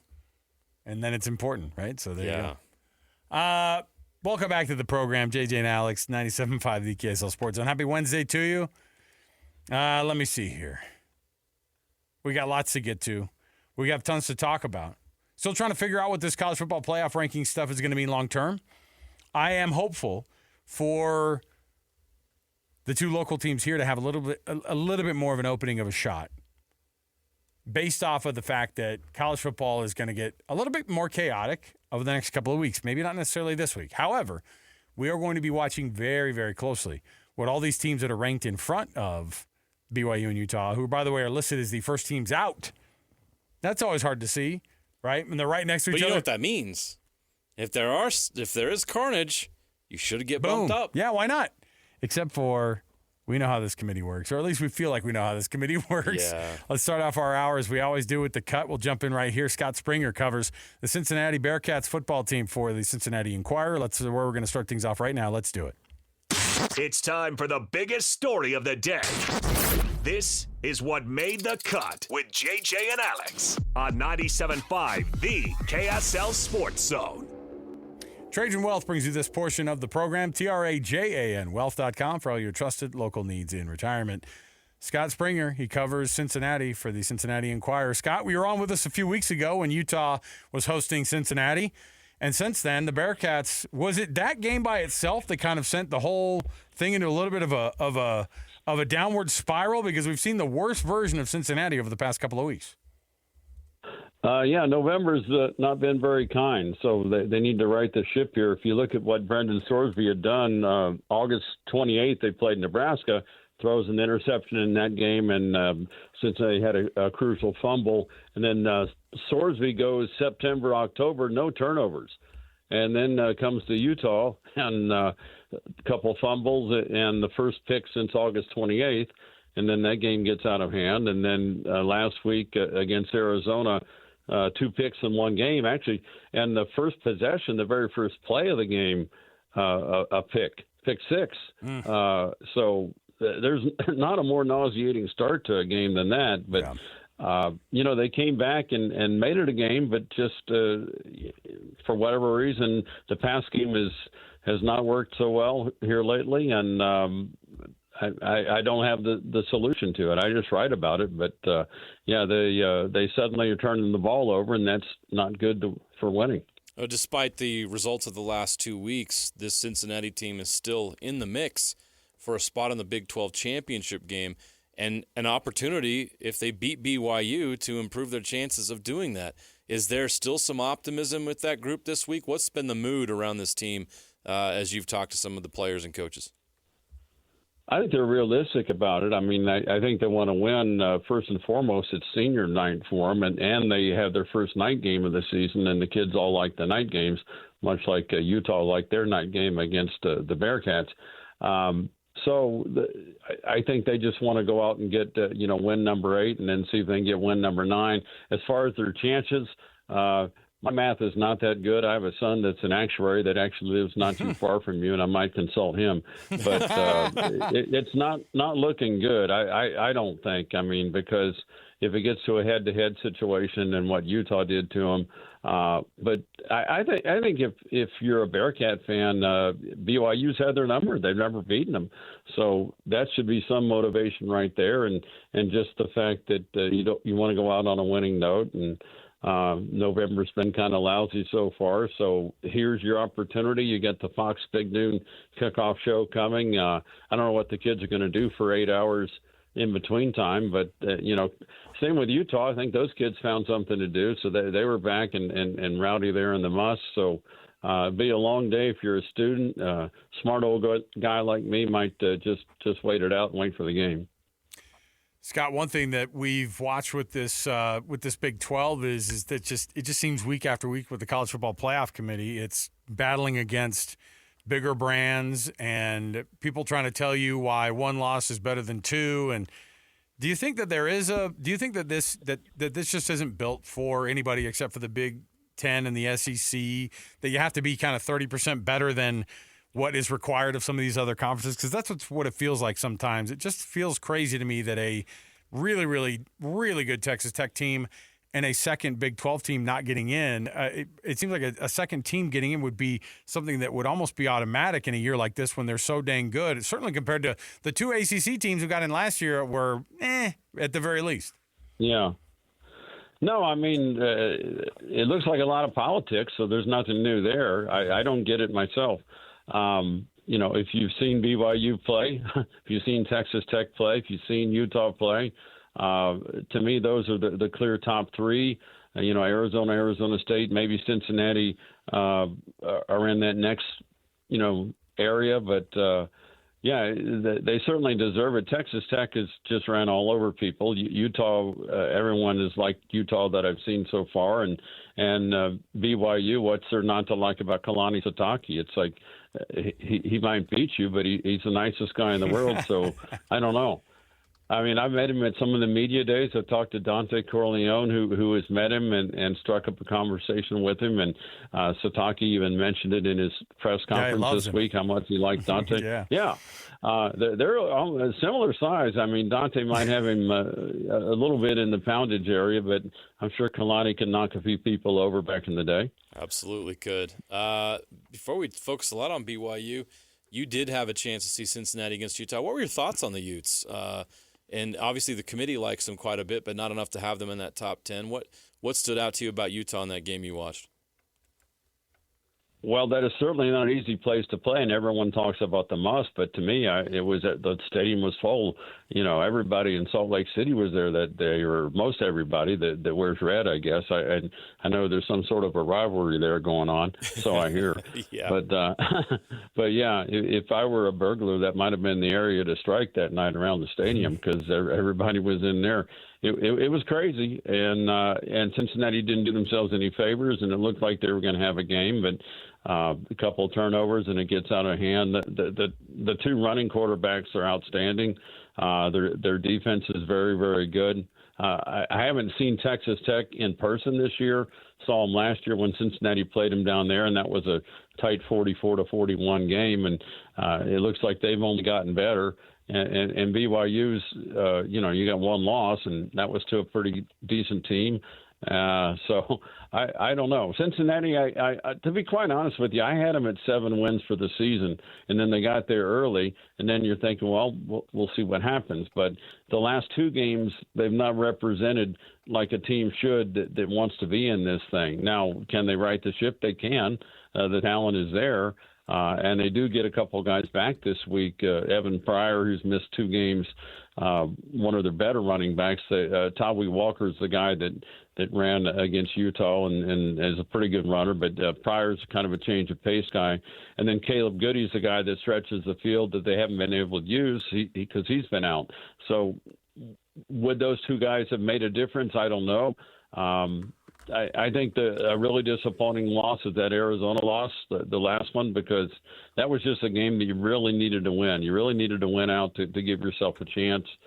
But you didn't do it. And, Noah Fafita is a really good quarterback. And like you said, you can't take anyone for granted in this league. You will lose.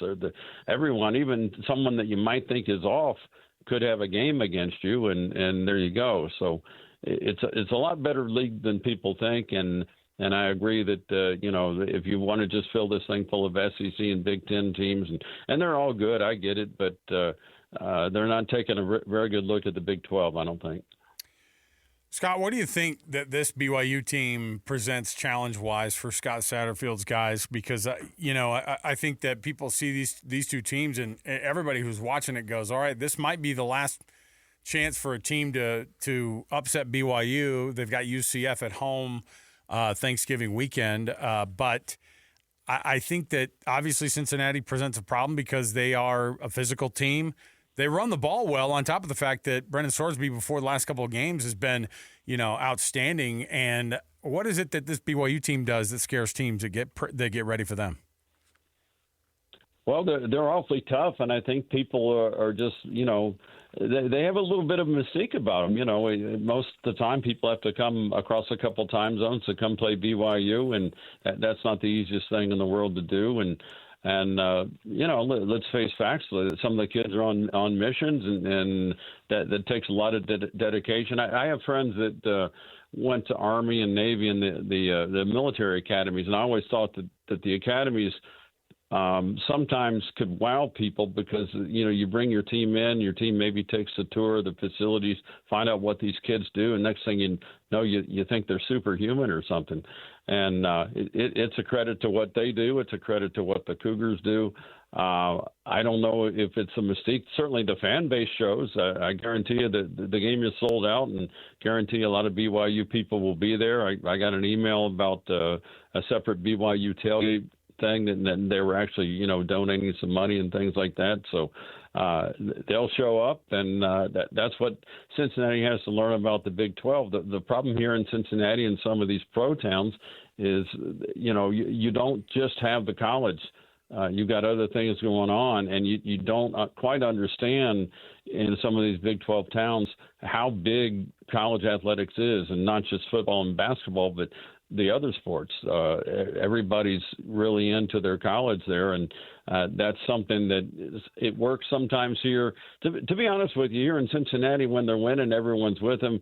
If they're off a little bit, it's like, well, there they go again.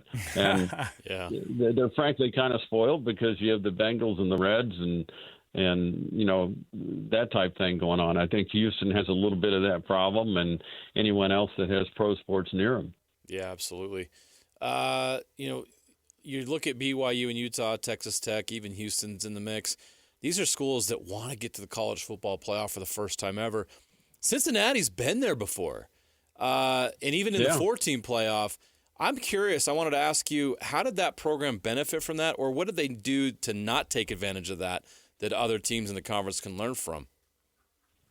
Well, they benefited because they got, on the national radar, and I think that helped get them into the Big 12 because they were lobbying to get into the Big 12 before they were in the American. Now, what I'll say about those teams, and they had great players, don't get me wrong. I mean, Sauce Gardner is very good, and a lot of pros that were on those teams. Ritter was the quarterback, good college quarterback. He's struggling a bit in the pros, but, good players. I don't know if they had played a Big 12 schedule, if they would have been in that same situation because they did have ESPN Game Day come out that year, but then they had to play Tulsa and Tulsa had a chance to beat them, and that would have been highly disappointing to have an undefeated season. Then you're knocked off by Tulsa. So the competition wasn't quite the same. When they got to the game, the Cotton Bowl, they were outmanned by Alabama. They were just not physically quite the same, and that's what they've tried to do with these Big 12 teams here recently at Cincinnati. Is they need bigger. They needed to look the part. They needed to have the bigger guys, the faster guys, and all that. So the fact that Luke Fickell got them to where they did, pretty amazing, really. And I think it helped, get the type of guys that they're looking for. They have a brand new performance facility, indoor facility that they didn't have. That's just state of the art and really awesome. And it's certainly a recruiting tool to bring kids in and let them look at that and see what all they can do. And, weather's not been so good here last couple of days, so they practiced there. So it brought some money and some attention, but then you have to capitalize on it. And the problem is in this world with coaches, when they jump ship, sometimes you have to start over. Yeah. And you might have noticed fans are not very patient. I mean, there is no 5-year plan. It's a 2-year at best. And some of these schools, it's like if they find they're not making the CFP, they're firing the coach, or the coach is leaving, or it's a mess. If I had the answer to it, I'd take care of it. But I'm just sitting here in my office talking to you guys. Scott, the other thing I wanted to know is with Coach Scott Satterfield, that's a guy who at the beginning of the year we were all looking at and going, okay, Cincinnati's got to do something here.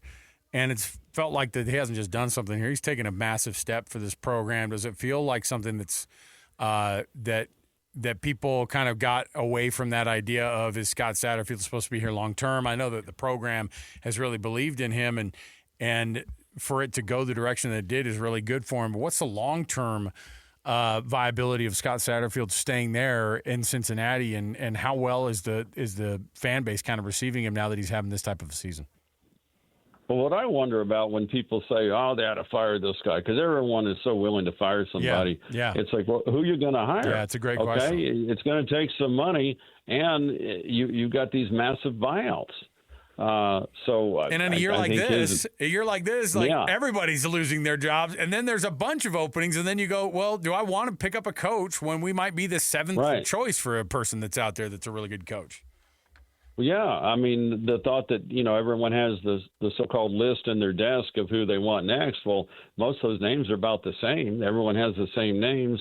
The same guys are in contention. And so who are you going to get that's going to be that much better? And you got to look at your organization. I think you see Cincinnati has a good personnel department, good general manager, a guy that's, gotten a lot of guys in here. Personnel-wise, they've got 8 guys on staff, or 8 people on staff, and that's about what the Bengals have, if that. So, the college game's gotten a lot different. The organization part of it that they have built, sometimes, and it's tough to do, I get it, but sometimes I think you just need to maybe be a little bit patient and let the plan work on out. And, I had them at 7 wins, and I thought, well, if you get 7 wins in a bowl, people really ought to be satisfied. But what happens is you get to 7-1, and then they see you're in contention for more, and then you drop a game, and then, they ought to get rid of him again. And, same deal. So they're not easy jobs. These folks are paid handsomely, so I don't want to feel too sorry for them. But I don't know that firing is always the best answer, because what, are you going to get another guy that wants to come in here and use your stepping stone and hang a couple seasons? They've gone that route before. So this is his 3rd year. Luke Fickell was 4. I think we had Tommy Tuberville for 5, and his last season was when BYU beat him last time, and then he exploded on a fan and became a senator. So life is very strange. Yeah, that is wild. So here in Utah, when College Game Day or Big Noon Kickoff brings that show to town, people here go insane for it. I'm curious, how do people in Cincinnati react to a big event like that coming to town? Are people going to go crazy? Are the students going to go crazy for game day on Saturday?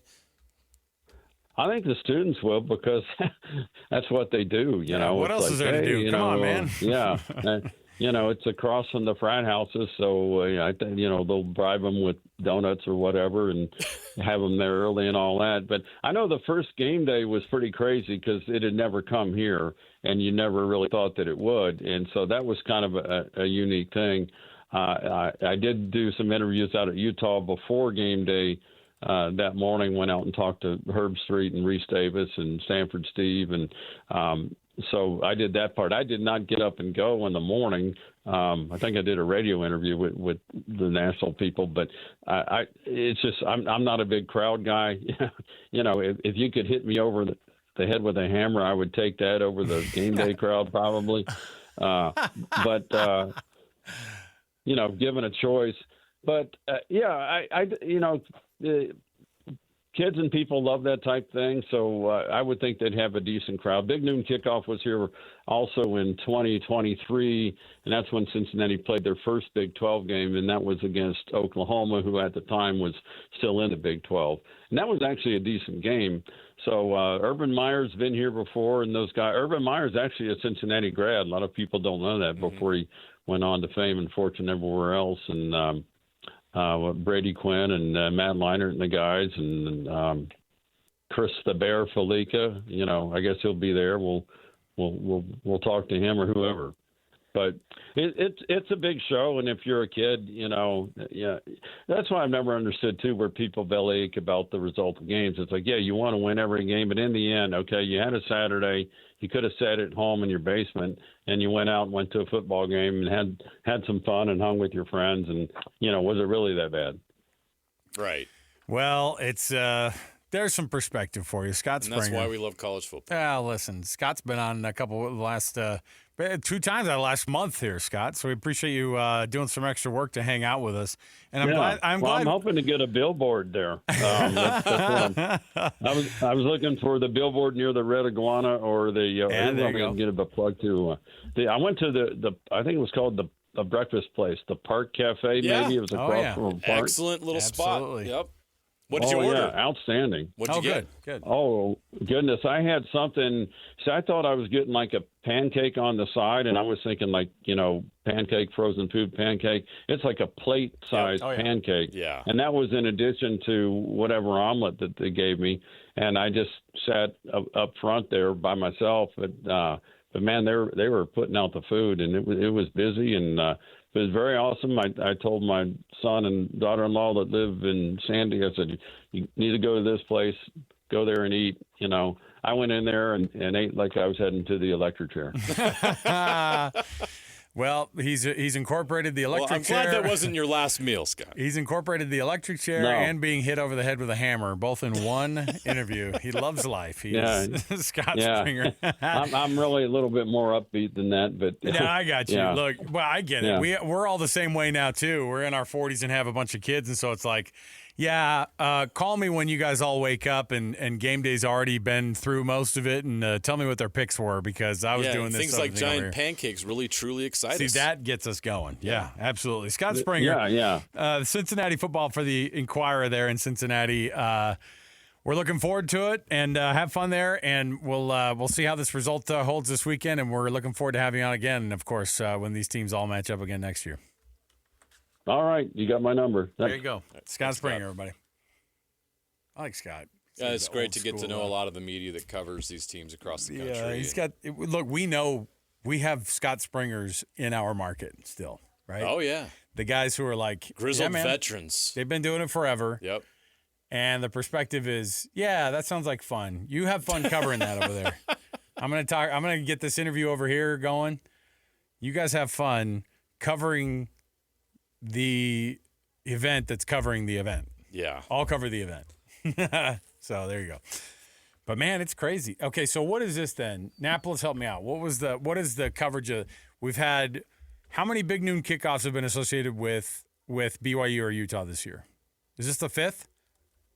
Big Noon kickoff, it's 3, right? So we hosted Big Noon kickoff both at Utah and BYU. Game day came to the Cincinnati-Utah game, and now BYU's got game day at Cincinnati. Big Noon kickoff also down in Lubbock. Or was that game day? Game day. That was game day. That was game day. 5, yeah. So that's 5. 3 game days in a year. 2 of them on the road. 3 game days, 2 Big Noon kickoffs. Crazy. No, and then Big Noon, hold on. Yeah, 3 big noon kickoffs, 2 game days, right? Isn't that what we said? 2 big game kickoffs, 3 game days. No, because big noon was big noon now in Cincinnati, 1 down in Provo, 1 down in This one is over. College Game Day in Cincinnati. This is ESPN. No, this is big noon. No, it's not. Is it? Guy. I just Googled it, Guy. College game days in Eugene. Yeah, man. How did I get that backwards? And Dave Portnoy keeps pumping it because he's Provo Dave. He's like, Provo Dave's going to There show you up this go. week. So Provo Dave's going to talk some love on BYU. You're right, big noon. But still, honestly, though, we've had this discussion before. I think Big Noon Kickoff does it better now.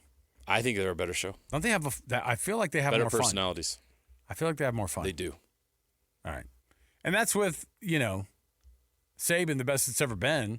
Herb Street, he's got a dog with him. Saban's boring. He kind of is. But McAfee's awesome. I think the thing about Big Noon is that you feel like 2 or 3 people are they've got a couple of Pat McAfees over there. You know what I mean? Yeah, there's just a little bit more personality and fun on the show. And I think right? that Fox is allowed to be a little bit more wild than ESPN. The barstool angle thing, that's and that's been an Makes added a difference. benefit to their show. Makes a difference, yeah. Okay, we'll take a break. We'll come back. We've got our NFL Blitz around the corner. Don't want to miss any of that. Have we cleaned up all the stuff we need to do? No tickets right now, right? Okay, we're ready to give them away. Why'd you have to give away a 4-pack? We could have done 2 2-packs. Come on, man. I don't make the rules. We could have done 4 1-packs, all right? Give one out every 15 minutes. And 1 ticket to sit by a rando that also won a ticket at the Zone. All right, we'll take a break. We'll come back. NFL Blitz next right here, 97.5 the KSL Sports Zone. All the latest news and notes from the league and the locals in the NFL. JJ and Alex bring you the NFL Blitz on 97.5 the KSL Sports Zone. Welcome back, everybody. 97.5 the KSL Sports Zone. Alex, Kirry, Jeremiah, Jensen, thanks for being on the program here with us. You know what that music means? Of course, it's our NFL Blitz. Talking the NFL, the biggest sports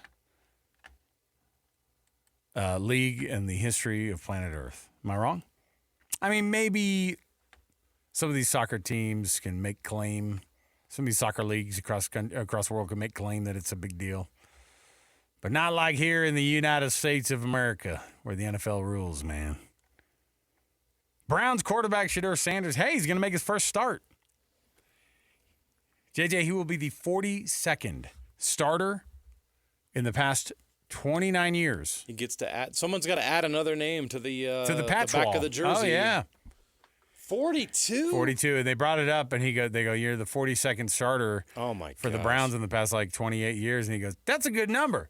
I was like, "That is a terrible number, buddy. I don't know why you just said that's a good number." Hey, that's a good number. Cleveland, where quarterbacks go to die. Do you think Shedeur Sanders will ever make it in the NFL? Yes. This is me being absolutely serious. I'm not what trying do to you be mean mean. by make it? You got to define that better. Sorry, since do you think he's a starter in the league?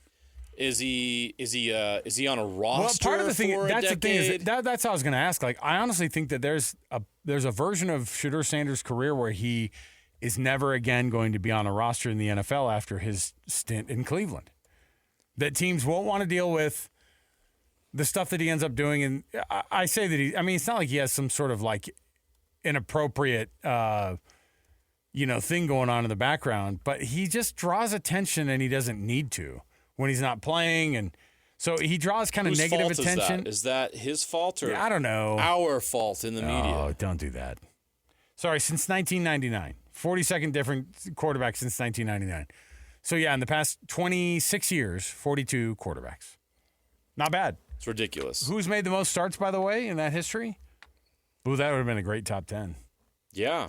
Most starts by a Cleveland quarterback during that tenure. Okay. Like the Baker Mayfield. Tied for number 1. Who's Great the other? guess.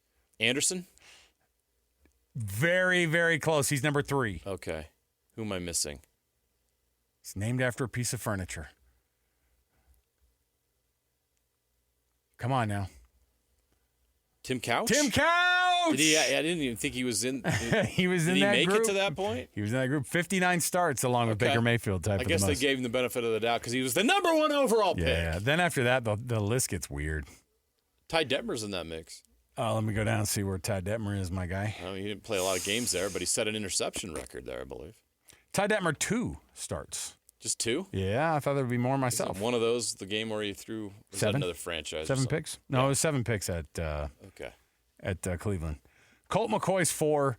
Brandon Weeden 5. This is a terrible list. Brandon Charlie Weeden. Fry 6. Oh my God. Deshaun Watson 7. Brian Hoyer 8. Isn't that crazy? Deshaun They signed Kaiser. Deshaun Watson to all that money? And Deshaun's not even in the top 5? Speaking of Deshaun Kaiser, the wrong Deshaun. And then Kelly Holcomb is in the top 10. Kelly Holcomb is in the top 10? With Brady Quinn. That's your top 10. That is such a bad list. I know. Dilfer is outside of the top 10. Dilfer was in Cleveland. I didn't know that. Who's the most shocking? Oh, I had no idea he played for the Browns quarterback on that list. I will say Doug Peterson's on this list too because he was there long enough ago that. That's crazy. Other ones that I couldn't believe he was there. Who had a cup of coffee there that blow you away? Ken Dorsey had a handful of. Okay, I know Jameis Winston's on that list. Jameis Winston is on the list. Most recently, actually. Yeah. Nick Mullins. The one start club is Bailey Zappi, Kevin Hogan, Spurgon Wynn. Spurgon Wynn. Spurgon Wynn's a name we haven't mentioned in these airways maybe ever. Jeff Driscoll, Thad Lewis, Nick Mullins, Connor Shaw, and Bruce Gradkowski. So there you go. Those Bruce are your Gradkowski. I know those are your ones. The ones with 1 next to them. That's so there you go. crazy. That's a pretty crap list right there. It's bad. That's a crap list. Okay. Whew. Next up on the old NFL Blitz here. The Saints have waived Brandon Cooks. Is he going to find a way back onto a roster again somewhere else? That's a blessing for him. I think he's probably going to find a playoff 3 or 4, number team. 3 or number 4 receiver spot on a playoff team. Yeah, absolutely. Michael Penix Jr., it is confirmed he's going to be out for the season. ACL tweak on the knee there. Oh, tweak, huh? Yeah. Not a tear, but just a tweak. Well, they were worried that it was going to be a full tear, and it was not. Which actually, I've heard doctors say it's actually bad. They kind of almost prefer you to tear the whole thing. So they can work with it better. It properly. Yeah. Let me see here. Mason Rudolph going to get the start for the Steelers, coming up against the Bears, thanks to the. Is it a broken hand? Is that what it was? There's a small fracture in his left wrist. Okay. Not the throwing Correct. wrist, by the way. So come on, man. Should heal quickly. What are you, LeBron James, taking some time off when you shouldn't be? Let's go. All right. Just need Aaron Rodgers for the playoffs. Got best and worst coming up next. We'll take that break right here. The music at the end there just cued us to get out to the break here. So we'll do that. We'll come back. Best and worst next, right here at 97.5 the KSL Sports Zone. Wrapping up the hour with our picks for the best and worst moments on today's show. As JJ and Alex want to hear your best and worst of the day.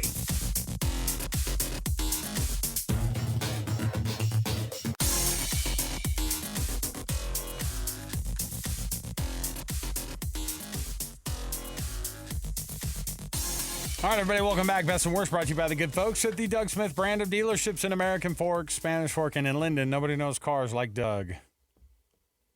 By the way, look, go to Doug Smith. Tell them that we sent you there. They'll buy your used car, too. They love those things, man. They'll give you a good price for it, too. Come on, let's get it going. Best and worst. Here we go. Here's what I've got. I brought it up earlier, but now it's official. ESPN and Major League Baseball have reached a 3-year media rights agreement. The Major League Baseball folks announcing a 3-year deal with ESPN, NBC, and Netflix. How about that? But more importantly, the NBC family is going to have football, baseball, basketball. We got you covered, man. Yeah, year Let's round. go. So Sunday nights, all through the calendar right now are going to be full of either NFL football, NBA basketball, or Major League Baseball on KSL 5 on Sunday nights. So we're excited about that. So this past postseason, by the way, from a numbers standpoint, I know we talked about ratings before. We talked about what cities watched them the most. This was the most watched postseason in 8 years. It should have. It was That's awesome. a big deal. It was dramatic. You had that big Game 7 between Seattle and Toronto, big Game 7 between the Dodgers and the Blue Jays. Tell me how much of a big deal it is knowing that, like, the last 8 years, viewing habits have changed quite a bit. That's a massive accomplishment to be able to pull that off. Especially with baseball, because a lot of people say that baseball is dying. And At least as a TV product, young maybe, people yeah. are not interested in baseball. Mm-hmm. And so when you see a ratings increase, it shows that you're bucking that trend, which is important. And so baseball needs a period of growth. Baseball needs to do a lot of things. I think expansion is going to help, getting into new markets. They have to do some things to get the game in front of the right eyeballs, and they got to be on people's phones, and this deal is part of that. Obviously, Netflix is involved in this, so it shows you baseball's forward thinking on their new media deal. So does that mean Fox is the one that's the No, odd man Fox out is on still this? involved. I looked that up. Fox still has a deal through 2028, so you can still watch MLB on Fox. It was the ESPN deal. So that went out the MLB door. on Fox will have Saturday games. Fox still has the World Series. The All-Star Game, I believe, is now moving. Well, no, the Home Run Derby is on NBC. The All-Star Game is still on Fox. Okay. So Fox is not out of the mix.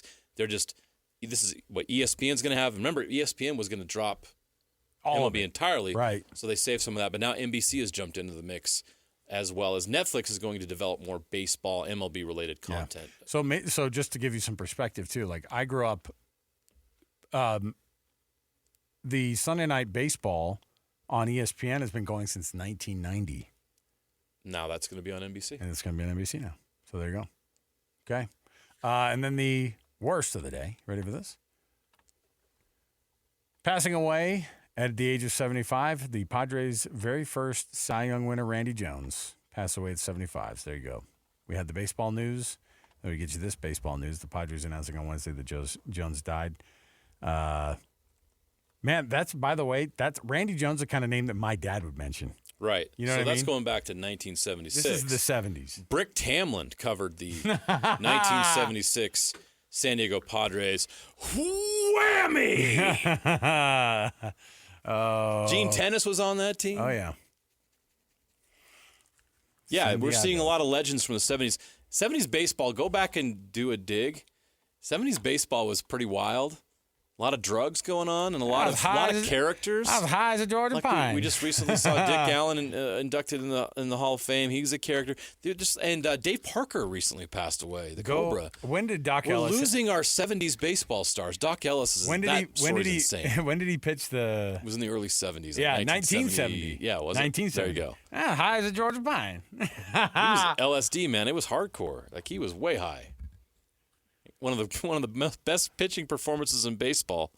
I guess that should shock you because My girlfriend woke me up and said, "You pitching today?" He said, "No." Performance-enhancing drugs are nothing new in Major League Baseball, but there's a different type of performance-enhancing drug. Go that guy. watch that 5-minute short. Oh, it's so good that they made of him because it's like, it's animated. Yes, It makes it way better.